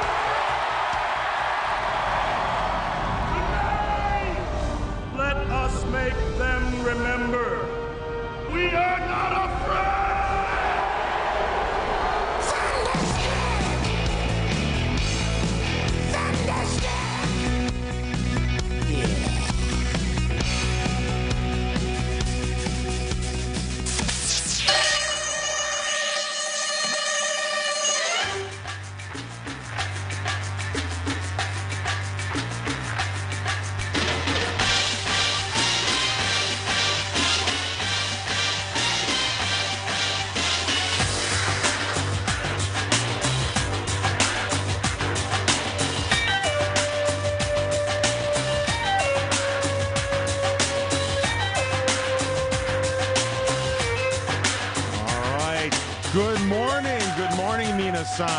This is Dr. Frank Tambori sitting in for the infamous Ernest Hancock on Declare Your Independence.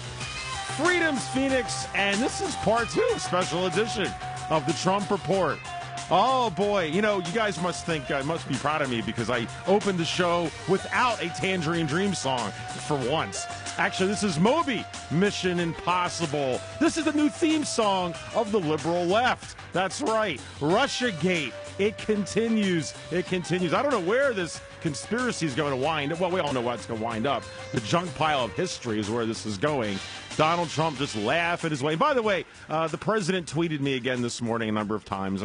I'm not sure if he tweets the rest of you, but he tweets me, wakes me up usually 4 o'clock in the morning. That's kind of when he gets up. It's interesting when you're on the president's tweet list because you kind of know his lifestyle. You get to know when he goes to bed, when he's up, when he tweets. I keep trying to get Ernie on his tweet cycle, but for some reason Ernie's not. He's just, I don't care. I just don't care. Anyway, we have a loaded show today. Actually, it's one of those times where too much information. Strangely enough, it's not all about with Donald Trump, but we have a quick review for today's synopsis. We're going to do hour 1 of the Trump Report, kind of like part 2 of the Trump Report. A number of things happened just the last couple days. Basically, much of it about interesting with the Jewish community. So we're going to be more politically incorrect than usual, and I have to kind of work on that one, being from Philadelphia. But we're going to talk about the Jewish community and why is it? Why is it? And Benjamin Netanyahu, Prime Minister of Israel, of course, we played one of his clips yesterday when he was just gleefully. I mean, he couldn't contain himself sitting in that chair at the United Nations with Donald Trump speaking to the UN. By the way, for those of you that don't know, just listen to yesterday's show. We did almost most of the show was about Donald Trump's historic, fantastic, and I think probably the best speech of his entire presidency might be from the first 6 months was at the United Nations. And we've spent quite a bit of time on that, about how profound that speech was and what it meant to the world stage, coming out of the closet, in a sense, to the world, untethered and unedited by the left liberal media around the world. Anyway, Benjamin Netanyahu was sitting there close to the front and just couldn't contain himself when Donald Trump basically spelled it out to the world about what real leadership is about and what the United Nations was truly all about. So, and about the fact that America First is not a dog whistle. The liberals love to use that word, dog whistle, for a bunch of Nazis and Donald Trump's going to take over the world, a bunch of white supremacists. No, that's not what America First means. And that's not why he was wearing an American pin, a U.S. flag pin at the United Nations. Oh, that was so awesome. He was saying, and he said bluntly, he says, my country comes first, just as all of you should put your country first. That's normal. That's what the United Nations was about. And if all of you liberals talk about diversity, well, then here we are. Here's a diverse group. The problem with liberals is they seem to think they first talk the word diversity. That's the word to make you be obedient, because how can you be against diversity? But then what they really mean is conformity, because they talk about diversity, but really what they're saying is everyone needs to be the same, right? You all have to think the same. We all have to have the same taxes, the same health care, the same everything. So it's this kind of like push-pull. But anyway, that was at the United Nations, and with the Prime Minister of Israel standing up afterwards and endorsed Donald Trump's speech. As he said, it's the most powerful and poignant speech he's ever heard in the United Nations, ever. And that's what Benjamin Netanyahu said. We're going to play that clip later in the show. But the thing is, that has kind of raised a lot of issues online and with news shows with the Jewish community. A question that I have asked, and my mentor, Irv Homer, has asked for decades, which is how are Jews in America liberal? Like weren't they paying attention to Schindler's List? I mean, Schindler's List to me is a walking advertisement for the Second Amendment. I mean, that's what it is, right? I mean, they just, Spielberg showed just random killings, right? Nut job, sociopath, and actually, full, not just sociopath, but they were pathological in other ways. Just simply, killing Jews, just walking down the street, right, without any ability to protect themselves. As they often say, Mao, Stalin, and Hitler all favored gun control as well, right? And I think the liberal left should understand this. So anyway, this whole concept of why are Jews in America liberal is something we're going to tackle a bit today, maybe the next break or so. So we'll finish the Trump Report Hour 1. Hour 2, we have a guest. We have James A. Briscoe. He was a guest supposed to have been on earlier in this week. Who was not able to be on the show, and we have him on today. He is the CEO and president of Chief Geologist and board chairman of Liberty Star Uranium and Metals Corp. So we're going to chat with him, and matter of fact, there's some information I'm going to ask him further about some of these other unique precious metals, things like iridium and ruthenium and rhodium. These are metals I myself are investing in, and I'll be interested to see what his take is on that front. So we'll have him in the hour 2, and then hour 3, if we could get Ernie Hancock and Tim Picote out of bed. Good morning, guys. You guys up yet? They're sleeping, probably sleeping from partying with Peter Schiff and the rest in Aspen right now. We're going to do a live remote from Aspen, Colorado, where the infamous Nexus convention is right now, the inaugural convention. Those of you, again, who listened yesterday know about that convention. Gosh knows I wish I was there. I'm sure many of you do, too. It is the who's who of the Patriot cryptocurrency community. Just a recap for those of you who didn't hear last time. Everyone is there. 3 days. And we have 4 speakers, 4 rooms going every 45 minutes, I believe is the schedule. Minus breaks or something. I mean, there's a lot of speakers. It's impossible to see everything. It's like going to Disney World. There's no way you're going to catch everything. You just make sure you do Space Mountain, of course. But in this case, Space Mountain is Dr. Ron Paul, who's giving the conclusion, the end speech. I think the keynote speech. Who else is up there? You have Judge Napolitano, who I think was the first speaker that they were going to see yesterday.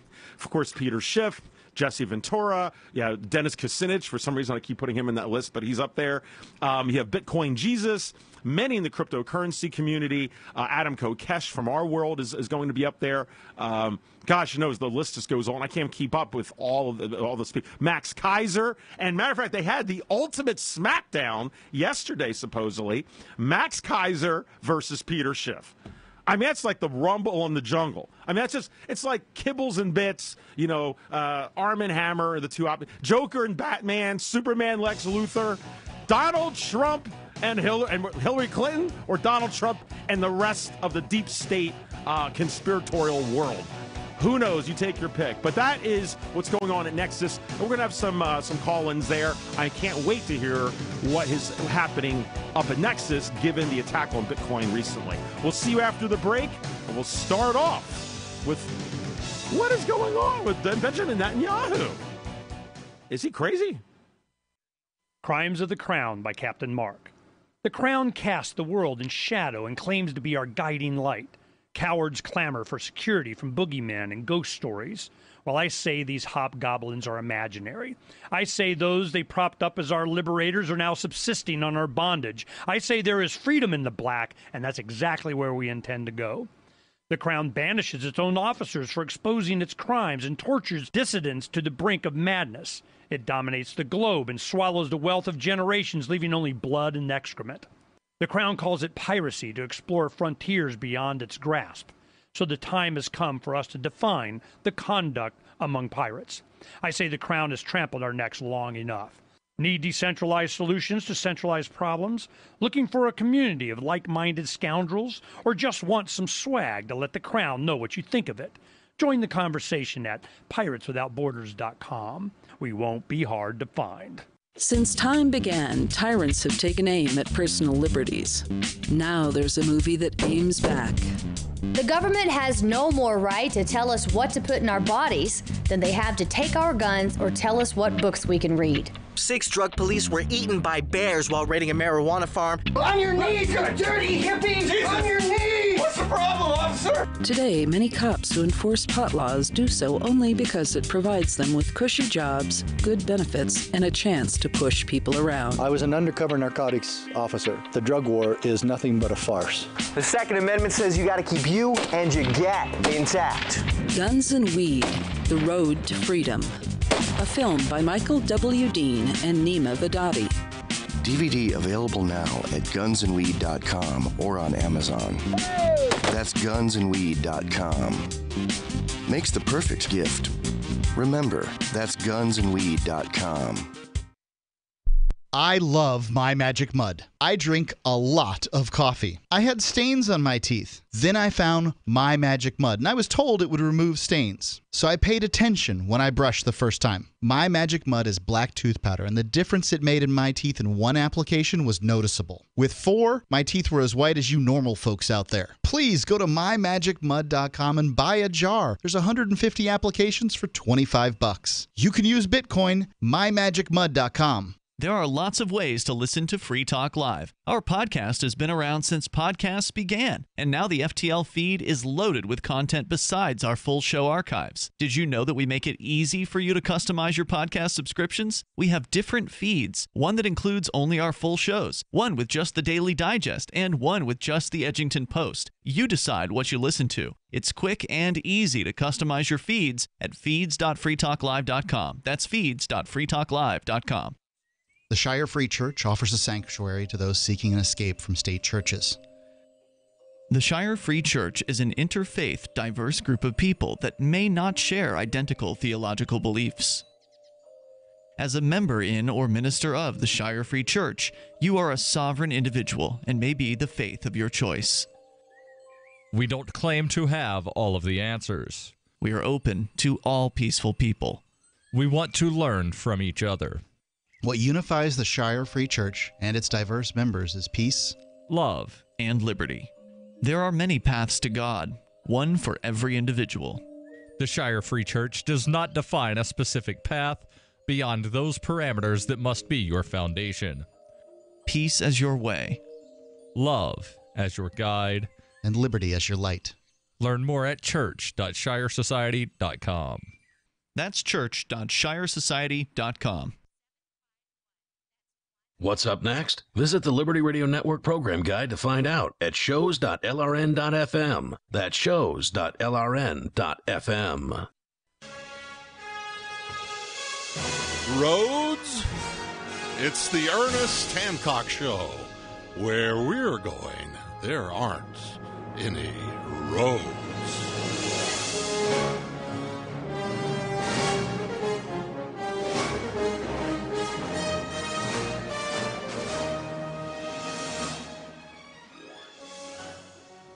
From Television City in Hollywood. Boy, the way Glenn Miller played. Songs that made the hit parade. Guys like us, we had it made. Those were the days. And you do when you want it. Dance for girls and men, woman. Mister, we could use a man like Herbert Hoover again. All right, welcome back to, what show is this today? I don't even know. I mean, this is getting a little crazy. Well, this is actually my family's favorite show, All in the Family, for you youngsters out there. This is Norman Lear at his best. All in the Family. My grandparents, my Polish and my Italian grandparents used to watch this every day, every week, and then reruns. In many ways, that was my grandfather, my Pop Tambori, and you know, it was a time of social change, and the Norman Lear shows came out, the Jeffersons and Maude, and I'm probably missing a few of them out there. Of course, All in the Family was probably the biggest hit, but of course, it starred Rob Reiner. Rob Reiner, right? And he was the son of the famous director, the other senior Reiner. And anyway, he played Meathead. Well, Meathead is back in the news today. Meathead's back in the news because he was asked about this conspiracy going on with Donald Trump. Okay? Now, some of you may have seen it. It was on the it was Tucker Carlson.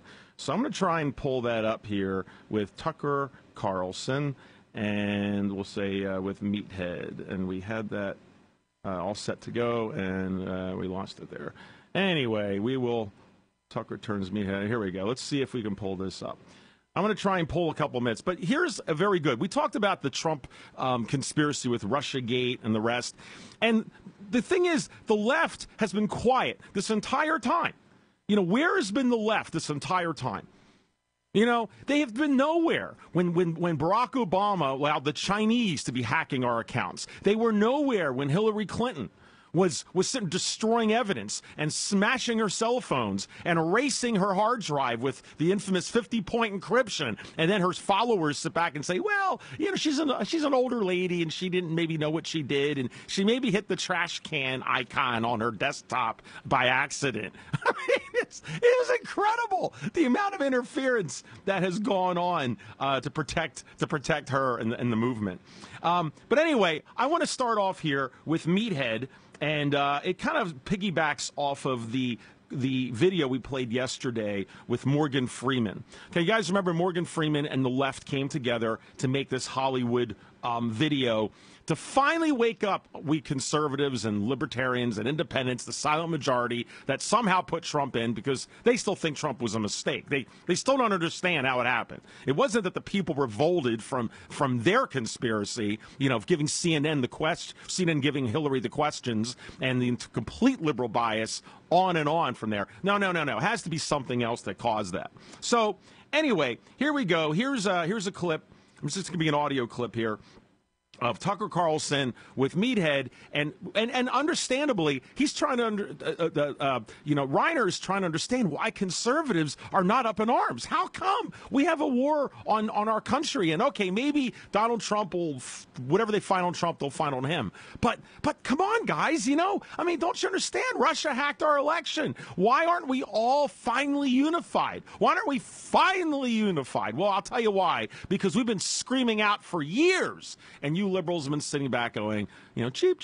I think I saw some tumbleweed go across, waiting for the liberals to stand up for what's right. Well, now they want us to stand up, and they pulled out God himself, Morgan Freeman, to make that video saying we're at war. So this is now, it's gone a little more mainstream, and here's Tucker Carlson, and we'll try and play some of this here for you. All right, here we go. Vietnam to Iraq, actors were often the harshest critics of whatever wars Washington was pushing at the time. A lot has changed, though. The rise of Donald Trump has caused elites from across the spectrum to realize they've got a lot more in common with each other than they do with the American middle class. Suddenly, liberals in LA are warming to the idea of pointless foreign wars. Rob Reiner is an actor, a director, a liberal. He now has a group designed to investigate Russian interference in the last election. He's joined forces with all kinds of pro-war conservatives in Washington. Here's their latest ad. Listen carefully. We have been attacked. We are at war. The free world is counting on us for leadership. For 241 years, our democracy has been a shining example to the world of what we can all aspire to. And we owe it to the brave people who have fought and died to protect this great nation and save democracy. And we owe it to our future generations to continue the fight. So there's Morgan Freeman working for Rob Reiner in league with longtime war enthusiasts in Washington like David Frum and Max Boot telling us we're at war. So when does the bombing start exactly? We sat down with Rob Reiner to ask him that. Watch. So we're at war. How would you respond if President Trump took you seriously and sent the B-52s to St. Petersburg or blockaded the Gulf of Finland? Would you support that? No. Well, when we say we're at war, we're talking about a cyber war. It doesn't make that clear. It just says we're Morgan Freeman, who everyone trusts, his voice, evokes immediate trust in everyone. We're at war. So, but you don't really believe we're at war. Why are you saying it then? Well, because if you watch the entire video, it talks about cyber warfare. It talks about how he was able to use, the internet and cyber tools to attack the democracy, which is what they did. But shouldn't you say somewhere in there, we're not really at war? I mean, we're just kind of taking creative license. We're just trying to get you all pumped up. But it's not really war. Like, we shouldn't respond as you would as if you were in a war. Why not just say that so you don't confuse people? Well, I say, if you watch the whole video, I did. You wouldn't be confused about it. I mean, the thing that I've always felt is that, you know, people don't really understand the capacity for cyber warfare beyond the obvious stuff of, you know, hacking into people's computers or using the internet. You know, Facebook, we now find out, you know, that they were using Facebook to push out certain kind of propaganda. Propaganda's been around forever. I mean, you know, from Leni Riefenstahl on. So we've had plenty of propaganda. Oh, I've noticed. Right. But the point is, that beyond the propaganda, there are other aspects to cyber warfare that have been used. We've used it. The Russians have used it. And we have to make people aware of the capacity of this cyber warfare beyond sowing distrust and confusion. And okay, so when we come back, we'll finish that up. Sorry for the long setup there, but you need to understand where this is coming from yesterday. All right, so Rob Reiner, Meathead, defends why we should all care now about Russiagate, even though they weren't too excited about 8 years, 20-something years of Hillary Clinton scandals.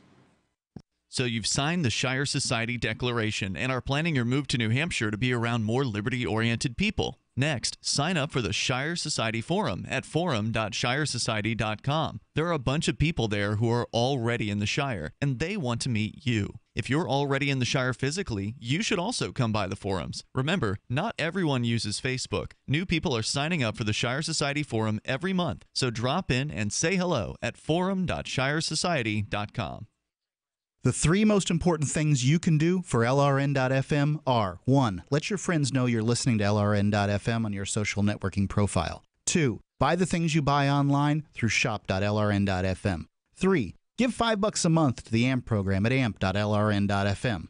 You likely buy all kinds of things online. Amazon is the largest online retailer. You can get what you need at the same great prices, and LRN gets a cut. Please do your online shopping at shop.lrn.fm. Why did you move to the Shire? I moved here to the Shire because there's other people around who take liberty just as seriously as I do. I moved to the Shire because I saw videos of people challenging authority and thought that I could get support myself. It called to me, like, do this right now. I wanted to be around people like me who got it, and once I got here, I knew there was nowhere else that I wanted to be.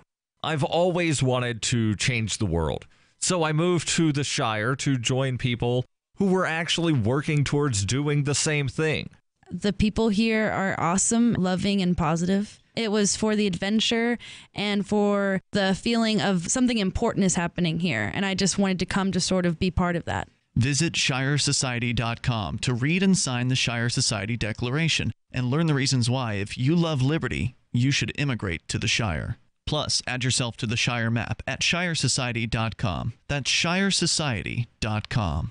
The new 4th edition of Healing Our World, The Compassion of Libertarianism, will take your understanding of liberty to a deeper level and has over 1,300 updated references, new cartoons, and a foreword by Dr. Ron Paul. With discounts for multiple book purchases, the 4th edition of Healing Our World is a great gift for the liberals, pragmatists, environmentalists, and Christians in your life who think libertarianism is cold-hearted. Get yours today at healing.freetalklive.com and use promo code FTL for a $5 discount. Did you know you can get news updates about what's happening with the Liberty Radio Network delivered in the way you prefer? You can sign up for our email updates at updates.lrn.fm. Plus, you can stay in the loop by joining our Facebook profile at facebook.lrn.fm or follow us at Twitter at twitter.lrn.fm. It's all free, so sign up now at updates.lrn.fm for news updates delivered to your email box, facebook.lrn.fm to follow our Facebook page, and twitter.lrn.fm to receive our tweets. So the protection of life, liberty, and property is what the Free State Project is all about. But it's an effort to move 20,000 people who understand. It's about demonstrating to the entire country that, yeah, we can have a free market, a truly free market. Making it just a freer, great place to live. It's the world's largest voluntarist libertarian community, and it's only getting bigger. That's amazing, to be able to move to a place where other people like passionately believe in being free and independent. What the Free State Project is managing to do, though, is to put their money where their mouth is. It's physically getting up across the country and saying, let's go someplace and let's demonstrate the power of these ideas. There's a lot of kind of philosophy that surrounds liberty. There's a lot of thinking about it and talking about it. But here in New Hampshire, people are doing it. 101 Reasons Liberty Lives in New Hampshire, a documentary by Free State Project Early Movers. Watch it free at 101reasonsfilm.com. 101reasonsfilm.com. If you enjoy LRN.FM, please contribute to your favorite shows via their websites and become an amplifier at amp.lrn.fm. That's amp.lrn.fm.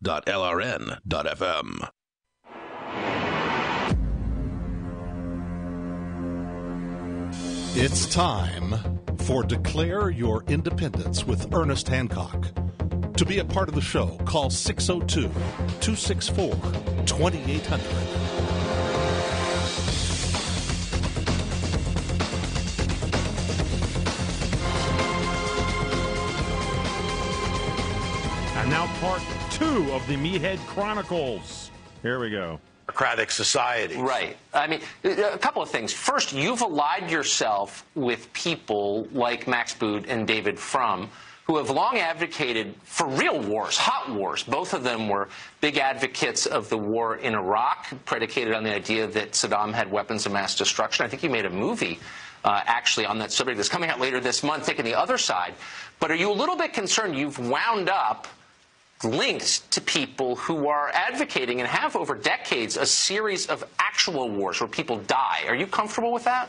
Well, we have people from on all sides. I mean, there's Norm Ornstein. We have James Clapper, who is the director of national intelligence, and there are many supporters. Norman Lear is a supporter. We have liberals and hawks and doves, as you say, on both sides. So we're not advocating going to war or going to a traditional war with Russia, but we are already in a cyber war with them. And if people want to turn their heads away from that, it's at their own peril. The point I'd like to make, and this is really important for people to understand, because this really doesn't have anything to do with Donald Trump. Trust me, because Donald Trump, whatever happens to him is going to happen to him. I mean, there are already investigations. Mueller's going to find what he finds. The House and Senate have their own investigations. They'll find whatever they find. But beyond that,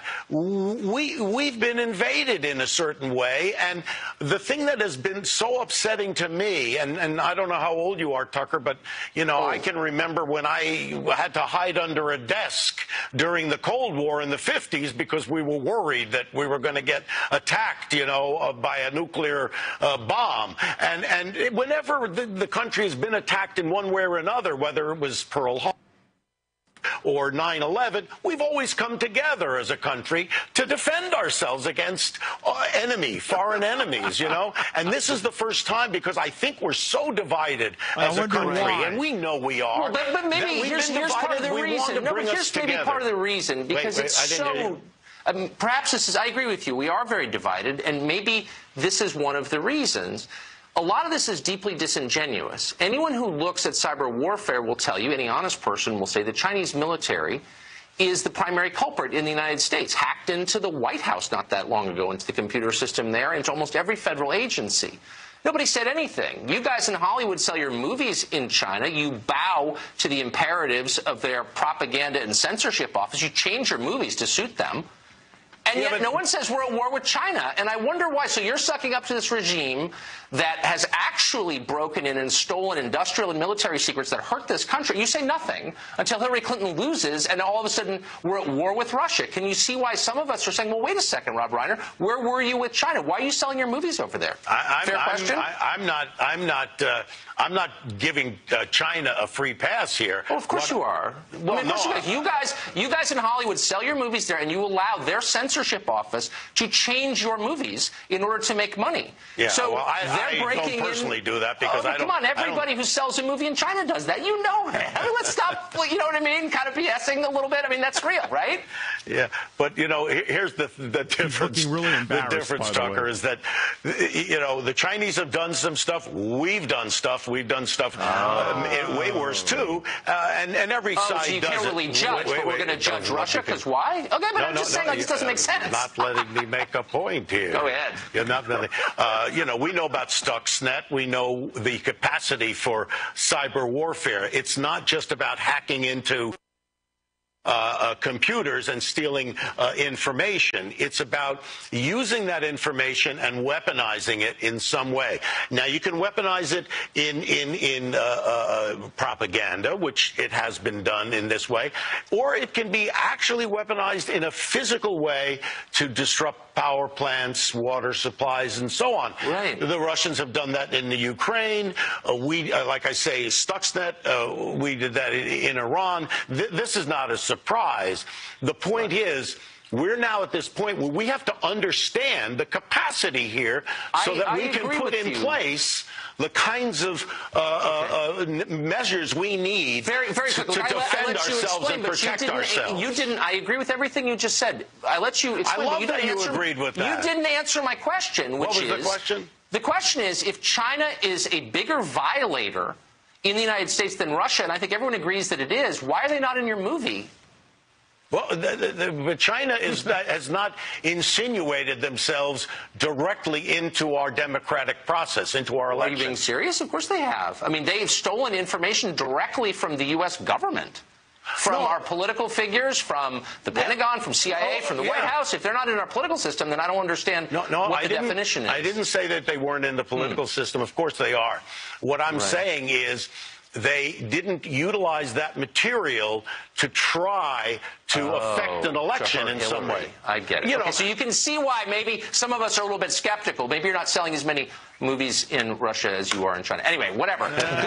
All right, so... to Mr. Reiner's credit, I definitely he's a decent guy. I mean, that's one of the problems with a lot of our liberal friends. They honestly mean well. It's just that they've been so disconnected from the rest of America that they sincerely don't understand what our anger is. They don't understand how Donald Trump is in the Oval Office. They still don't. We've talked about, for those who listen to the Trump Report for a couple of years now, understand, what's going behind it. Whether you personally want him or not, I mean, I'm sure most of us would prefer someone like Dr. Ron Paul or others, but at the same time, we understand how we got there. I mean, the corruption, and I mean, look, he's talking about China. He won't acknowledge China. The Chinese, the Chi-Coms, were sleeping in the Lincoln bedroom. Remember Bill Clinton, President Clinton, was selling out the Lincoln bedroom to Chinese investors. Remember that Chinagate?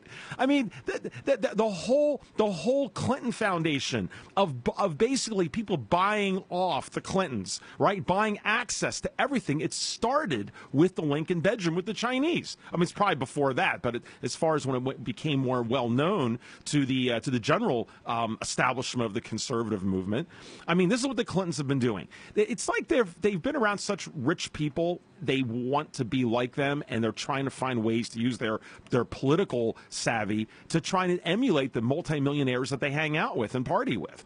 And they'll stop at nothing. The Clinton Foundation is where it all comes around. And the Clintons have, of course, and I don't want to make this all bashing on the Clintons again. It's like an old-time sport. But the fact that they did all of these things and the liberals never said a word. They never poked their head up. They never defended even their own person of Bernie Sanders. The corruption that they did, the reason we learned about a lot of this Russiagate, or at least the so-called Russiagate, was why? Because of WikiLeaks. And it first came out from an email that Hillary Clinton put out when she was about to lose. All right, that's where all this came from, by the way. And WikiLeaks basically was agreeing with some of the stuff that's out there. And WikiLeaks puts out this information, about the hack with the DNC. WikiLeaks puts out all this information, and the left doesn't want to acknowledge it in any way. I don't even know where to go with this. I mean, it's like the hypocrisy is so deep, And I don't know how the liberals will not even look themselves in the mirror. I mean, the whole idea of the super delegates to make sure that Hillary Clinton got in, the fact that they gave the CNN gave the questions for the debate, to Hillary Clinton. Donald Trump didn't get questions for the debate. I mean, the fact that the whole media was all pumping up both Hillary Clinton and knocking Donald Trump, but also not even giving good airtime to Bernie Sanders. Remember, they put the debates on odd times, like Sunday morning at 2 a.m. or something. I mean, they did all this. They loaded the deck. They put federal judges. They made sure that with the federal judges to make sure that they were liberal. They changed the Senate rules for the nuclear option to make sure they could ram everything through. You've got President Obama pushing through with his executive order attacks on the Constitution itself with the Second Amendment. This kind of stuff, and they say nothing. Now they poke their head up. When we come back, I want to answer that question with Ben Shapiro. From the second letter of Captain Mark. Any pirate knows that commerce is communication. Markets condense oceans of information into a single price. Innovations in communication are circumventing the scrutiny of the crown. This signals a change in the coin of the realm. The crown uses digital currency to surveil, censor, seize, and destroy wealth at will, so pirate currency must protect us from this weaponized money. We need to move funds further, faster, cheaper, and without third-party observation, basing decisions on an accelerating flow of information. So pirates require nearly instantaneous transactions with no arbitrary limits on volume or artificial influences on fees. Most importantly, a pirate currency must preclude centralization. Otherwise, it will become another link in our chain to the crown. A superior currency will result in the obsolescence of the coin of the realm and the extinction of the crown itself. Trade above the grid. Join us at pirateswithoutborders.com. If you're looking for work, there's a piece of paper more important than your resume. It's the cover letter attached if you're snail mailing, or the email to which you attach your resume. Make it 4 short paragraphs. Paragraph 1, say that you're applying for work. The person you're sending to gets a ton of mail about all sorts of things. If you have a password, that's your first sentence. Tom Nelson tells me you and I should meet. Paragraph 2, what you do and how that relates to the opening. Be as specific as possible. Paragraph 3, why you want this particular job. I'm originally from Boston, so I know the market well. I have family and friends in the area, so this would be a homecoming for me. Paragraph 4, unless the job posting stipulates no calls, and I will call you to follow up. Thank you in advance for your time. From survivalspeech.com, I'm Holland Cook. Cell 411 is a free app for Android and iOS that replaces government-controlled 911. Cell 411 allows you to preset a group of friends or private organizations to show up at any emergency. Cell 411 is a nightmare for the state because it proves their so-called services aren't needed. Cell 411 has had thousands of installs, and of course it's covered by the BIPCOT no government license. Cell 411 because your friends won't shoot you when you're in trouble. Without the government, who would build the emergency services? You and Cell 411. Get it today at getcell411.com. Imagine someone in your community getting in their car, turning on the radio, and hearing the Liberty Radio Network. You can make that vision a reality with your own micro radio station. Visit broadcast.lrn.fm to learn how you can put our programs on the air in your area. You can have LRN.FM running around the clock, and you can even add in your own local shows. Building a radio station is simple, but programming isn't. That's where LRN.FM comes in. Learn more at broadcast.lrn.fm. That's broadcast.lrn.fm. Are you tired of hearing things like this on the radio and television? I've read the Quran, the Hadiths, the Surahs. 90% of it is violence. Terrorism, Islamic terrorism, ISIS, Islamic terrorism. I would even submit to you that Islam's not even a religion. It's a social, political system that uses a deity to advance its agenda of global conquest. Wouldn't you much rather hear things like this? And Muslims traditionally were very libertarian in their approach. The Prophet, peace be upon him, says even at times of war, you don't break a tree, you don't destroy buildings, you don't kill women and children, you don't kill the aged and the elderly. What's called income tax in classical Islam is definitely prohibited.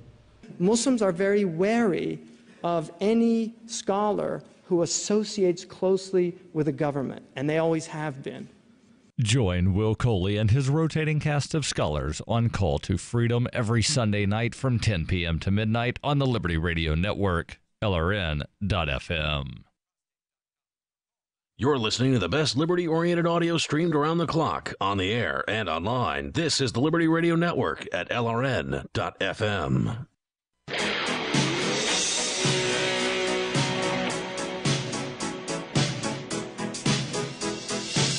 Freedom is the answer. What's the question? I want to break free. You're listening to Ernest Hancock. I want to break free. I want to break free from your lies. You're so self-satisfied. I don't need you. I've got to break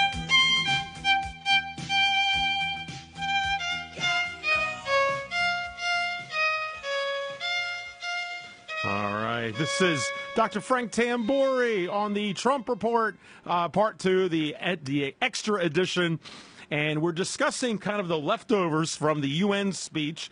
Many things that went into this about, the liberals' portrayal of Donald Trump during that UN speech. We talked in detail last time, but how it's kind of, explaining why they're not so interested because they're so fixated on Mission Impossible, this whole Russiagate story, and they can't figure out why we're not engaged with them. And, I gave credit to Mr. Rob Reiner, who came on the Tucker Carlson show, with truly an olive branch, saying, look, guys, Donald Trump's problems are his problems, but as Americans, can't we just all get along here? Can't we just all agree that there's something strange afoot at the Circle K in this country? Like, there's countries hacking into our system. Like, all of a sudden they care now. I mean, hasn't it been libertarians and us crazy nutjob conspiratorial people who've talked about the Diebold election machines? The fact that if we can't figure out hanging chads in the state of Florida and figure out who's president, if that is a scandal, then I have an idea. Let's make the whole thing electronic. Let's put the whole entire election, which I know is a scam in itself, and trust me, I can hear half of you already groaning over that one, which I get it. But at the same, and not even voting, which I get that too. But for those of you that vote, or even think there's some integrity, or at least the concept there could be, we're going to make the thing electronic? Like, that's going to improve it's like making, I have an idea, let's make health care and put that under the government too. Let's have that controlled by computers, have an app for it. Anyway, that's kind of what the summary of today's first hour is, and how that played. The second part of the UN speech was the support and or lack of support of the establishment of the UN. And yes, just like there's establishment of the Dems and the Republicans, there's also an establishment of the United Nations bureaucracy. And if you thought that Congress has bureaucracy and red tape, you haven't seen anything compared to the United Nations. So Donald Trump called that out, and the people who supported him were from countries that have recently regained their independence in many ways, or countries that have a history of being beaten up by other countries and fascist countries, socialist countries, Poland being one of them. Right? We talked about that as well. So with all that stated, why is the Jewish community of all people in America and many areas of the world leaving people on the right, leaving the independents, leaving Donald Trump, leaving Benjamin Netanyahu? I mean, isn't it the Jews that always say never again, and they all do their pilgrimage to Israel? And what do you think the Israelis are all doing? You turn like 13, they give you a gun and they teach you how to use it. But you become a Jew here in America, the same Jewish person that goes to Israel and does their pilgrimage, and then they go back home to New York and they watch Woody Allen movies and then decide to vote against the Second Amendment and put Barack Obama or some liberal that wants to take away their rights. I don't understand for the life of me. So with the time we have, I definitely want to fit this in. This is Ben Shapiro, and I hate to play so many videos on our show, but we have an interview coming up in the next hour with the head of a uranium company. Actually, it's a mining company. They do copper and gold, and he's here in Arizona. We're going to speak with that CEO in just about 20 minutes here. But I want to end with Ben Shapiro, who's Jewish. He's an Orthodox Jew, and he's becoming a rising star in the conservative movement. Why Jews vote leftist. If we don't fit it all in, it'll be in the archive, or you can check this out on your own. Please listen. This is a fantastic video. It might explain, and then if you're Jewish out there, send it to your friends. Hi, I'm Ben Shapiro, and this is Reality Check. In 2008, American Jews voted overwhelmingly for Barack Obama. Even though Obama had spent large segments of his prior life hobnobbing with vicious anti-Semites like Jeremiah Wright and Rashid Khalidi, even though he had staffed his campaign with anti-Semites ranging from Zbigniew Brzezinski to Robert Malley, Jews turned out in droves for him. Sarah Silverman harangued young Jews into telling their grandparents that they were racist if they didn't vote for Barack Obama. Jeffrey Goldberg, President Obama's designated court Jew, a role he has never relinquished, informed Jews that they were racist if they feared Obama's positions on Israel. American Jews voted 78% for Barack Obama in 2008. After he was elected, Obama proceeded to undermine Israeli Prime Minister Benjamin Netanyahu. He forced Netanyahu to humiliate himself before thugs like the Turkish government, publicly condemn Israel's defense of itself during the Gaza war against Hamas while funding the Hamas unity government, repeatedly leak vital national security information that would have allowed Israel to strike Iran, and sign a deal with Iran that essentially foreclosed any possibility of Western attempts to stop Iran from going nuclear. And so American Jews voted 69% for Barack Obama in 2012. The question I'm most often asked, thanks to my kippah, is why Jews vote leftist. The answer is simple. The vast majority of Jews don't care about Judaism or Israel. They care about secular leftism, which is their actual religion. And the polls show this. American Jews are the least religious group in America. Only 41% say that their religion is important to them in their daily life, according to a December 2012 Gallup poll. Only 34% said they attend religious services at least monthly, compared with 65% of Jews who said they attended religious services seldom or never. 22% of Jews say they have no religion. According to an October 2013 Pew poll, just 38% of Jews say their Jewish identity has anything to do with Judaism at all. Just 10% of Jews identify as Orthodox, people who consider themselves fulfilling the commandments of the Torah. As for Israel, just 30% of Jews say they are very attached to Israel. Only 43% of Jews have ever been to Israel. And here's an amazing statistic. Just 40% of Jews believe that God gave Israel to the Jewish people. 27% say God didn't. Another 5% said they didn't know. And 28% said they didn't even believe in God. So, what does being Jewish actually mean to most Jews? Again, according to that Pew poll, 73% of Jews said it was about remembering the Holocaust. It isn't. Just 19% said it was about observing Jewish law. Only 28% said it was about being part of a Jewish community. Jews, in other words, are not religious. They are secular leftists who don't want to be labeled white people because they like being diverse and being able to enjoy the in-jokes at Woody Allen films. So, why is it a surprise that most Jews vote leftist? Most Jews aren't Jewish in any real sense beyond ethnic identification. They have nothing to do with Torah, the 5 books of Moses. They have nothing to do with the ethical system posited by biblical Judaism. They have nothing to do with the mitzvot, the commandments. They have nothing to do with Israel. Polling Jews on their politics is like polling anyone born Catholic on their politics. You're going to skew far to the left by including lapsed Catholics. And most Jews are lapsed Jews or never knew anything in the first place Jews. The Torah is not a left-wing document. It opposes abortion. It opposes same-sex marriage. It does not believe in a grand welfare system, but in private charity. It dictates belief that Israel was promised to the Jews and that the Jews have a responsibility to live ethically according to a very specific set of behavioral guidelines. Judaism is conservative in the modern parlance. Those who pretend to back both Judaism and left-wing values are betraying Torah Judaism, which is why while Jews vote 3-1 for Democrats, Orthodox Jews vote nearly 2-1 for Republicans. Now, there are older Jews who vote leftist because they remember the bad old days of country club Republicans who rejected them from the golf course, and they don't realize that things have changed pretty dramatically. There are older Jews who vote leftist because they remember the legacy of European Christianity that preyed on Jews for centuries, and they don't realize that American Christians are Jews' best friends, not the American left that stands by President Obama. But, by and large, most Jews vote leftist because they are upper middle-class agnostics with above-average levels of postgraduate education who believe that religion is a great ill, that biblical morality is intolerant and vicious, and that Judaism itself is passé. So, bottom line, Jews who care about actual Judaism don't vote leftist, and those who prioritize leftism don't vote Jewish. Please subscribe to our YouTube channel or click here to give a quick donation. That, I thought, it was a fantastic summary of coming from his own community about what is the reason.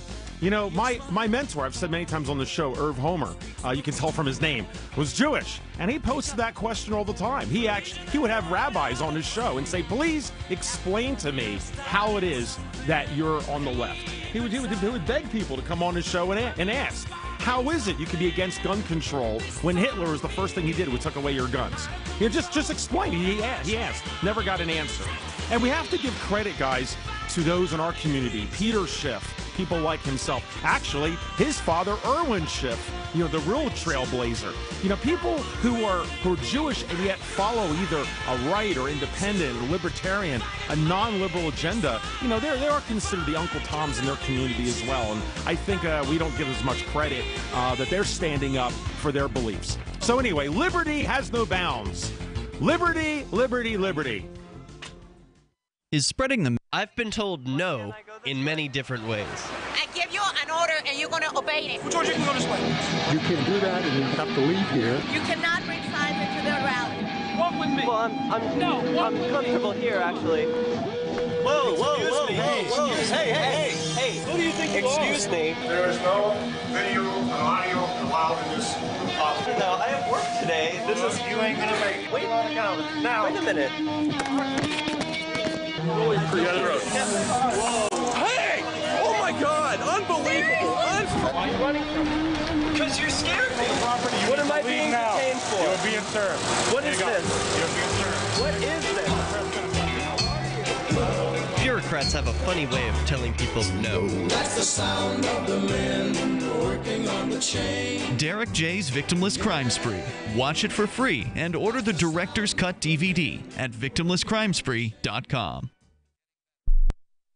The three most important things you can do for LRN.FM are: 1. Let your friends know you're listening to LRN.FM on your social networking profile. 2. Buy the things you buy online through shop.lrn.fm. 3. Give $5 a month to the AMP program at amp.lrn.fm. It's my firm belief that the AMP program is the best use of your charitable dollar among liberty-oriented groups. Support all your favorite organizations, but make sure you give $5 a month to the AMP program at amp.lrn.fm. We've all heard about blockchain assets like Dogecoin, Ether, and Ripple. Bitcoin isn't the only player in the blockchain game any longer. And for those of us wondering how to get our hands on these digital assets, finally, there's a solution. Shapeshift.io allows you to buy and sell between your digital assets and Bitcoin instantly between your own digital wallets. I've used it with ease. Shapeshift.io. There's no account or email address needed. You send them the crypto you want to sell. They send back the crypto you want to buy. It's that easy. Shapeshift.io. Stay tuned for more Declare Your Independence next, after the news, here on the Liberty Radio Network, LRN.FM. From Keene in the Shire, the Liberty Media capital of the world, this is Daryl W. Perry, host of FPP Radio News for Monday, September 25th, 2017. Silver is trading at $16.89 per ounce. Gold is valued at $1,291 per ounce. Bitcoin is trading at 2.3 cents, and the average price of Bitcoin is $3,765. Antiwar.com reports for the first time since President Trump's inauguration, the U.S. military has carried out airstrikes inside of Libya, bombing what they described as the Islamic State camp within central Libya. 17 people were killed, and the U.S. claimed that all were members of the Islamic State. African Command claimed that the drone strikes targeted a desert camp which had been connected to multiple attacks across Europe. Such a claim is common in U.S. military attacks in nations the U.S. is not engaged in a war with. That's because, legally speaking, such strikes rest on them being special cases involving special threats to allies. This language features in official reports on myriad U.S. airstrikes across Africa in recent years. The last U.S. airstrikes in Libya took place the day before Trump's inauguration, killing over 80 people around Sirte. The Pentagon gave an almost identical justification at the time that everyone killed was an external plotter for the Islamic State and tried to connect the killings to a recent attack in Germany. For over 40 years, Roberts & Roberts Brokerage has been a trusted source for buying and selling precious metals. Gold, silver, platinum, and palladium. They don't feed the banks. They're Bitcoin preferred and have removed the minimum purchase amount for all orders paid in the digital currency. Call Roberts & Roberts Brokerage today for knowledgeable advice on buying and selling precious metals and a forward-thinking approach to new technologies. 800-874-9760 or visit online at rrbi.co.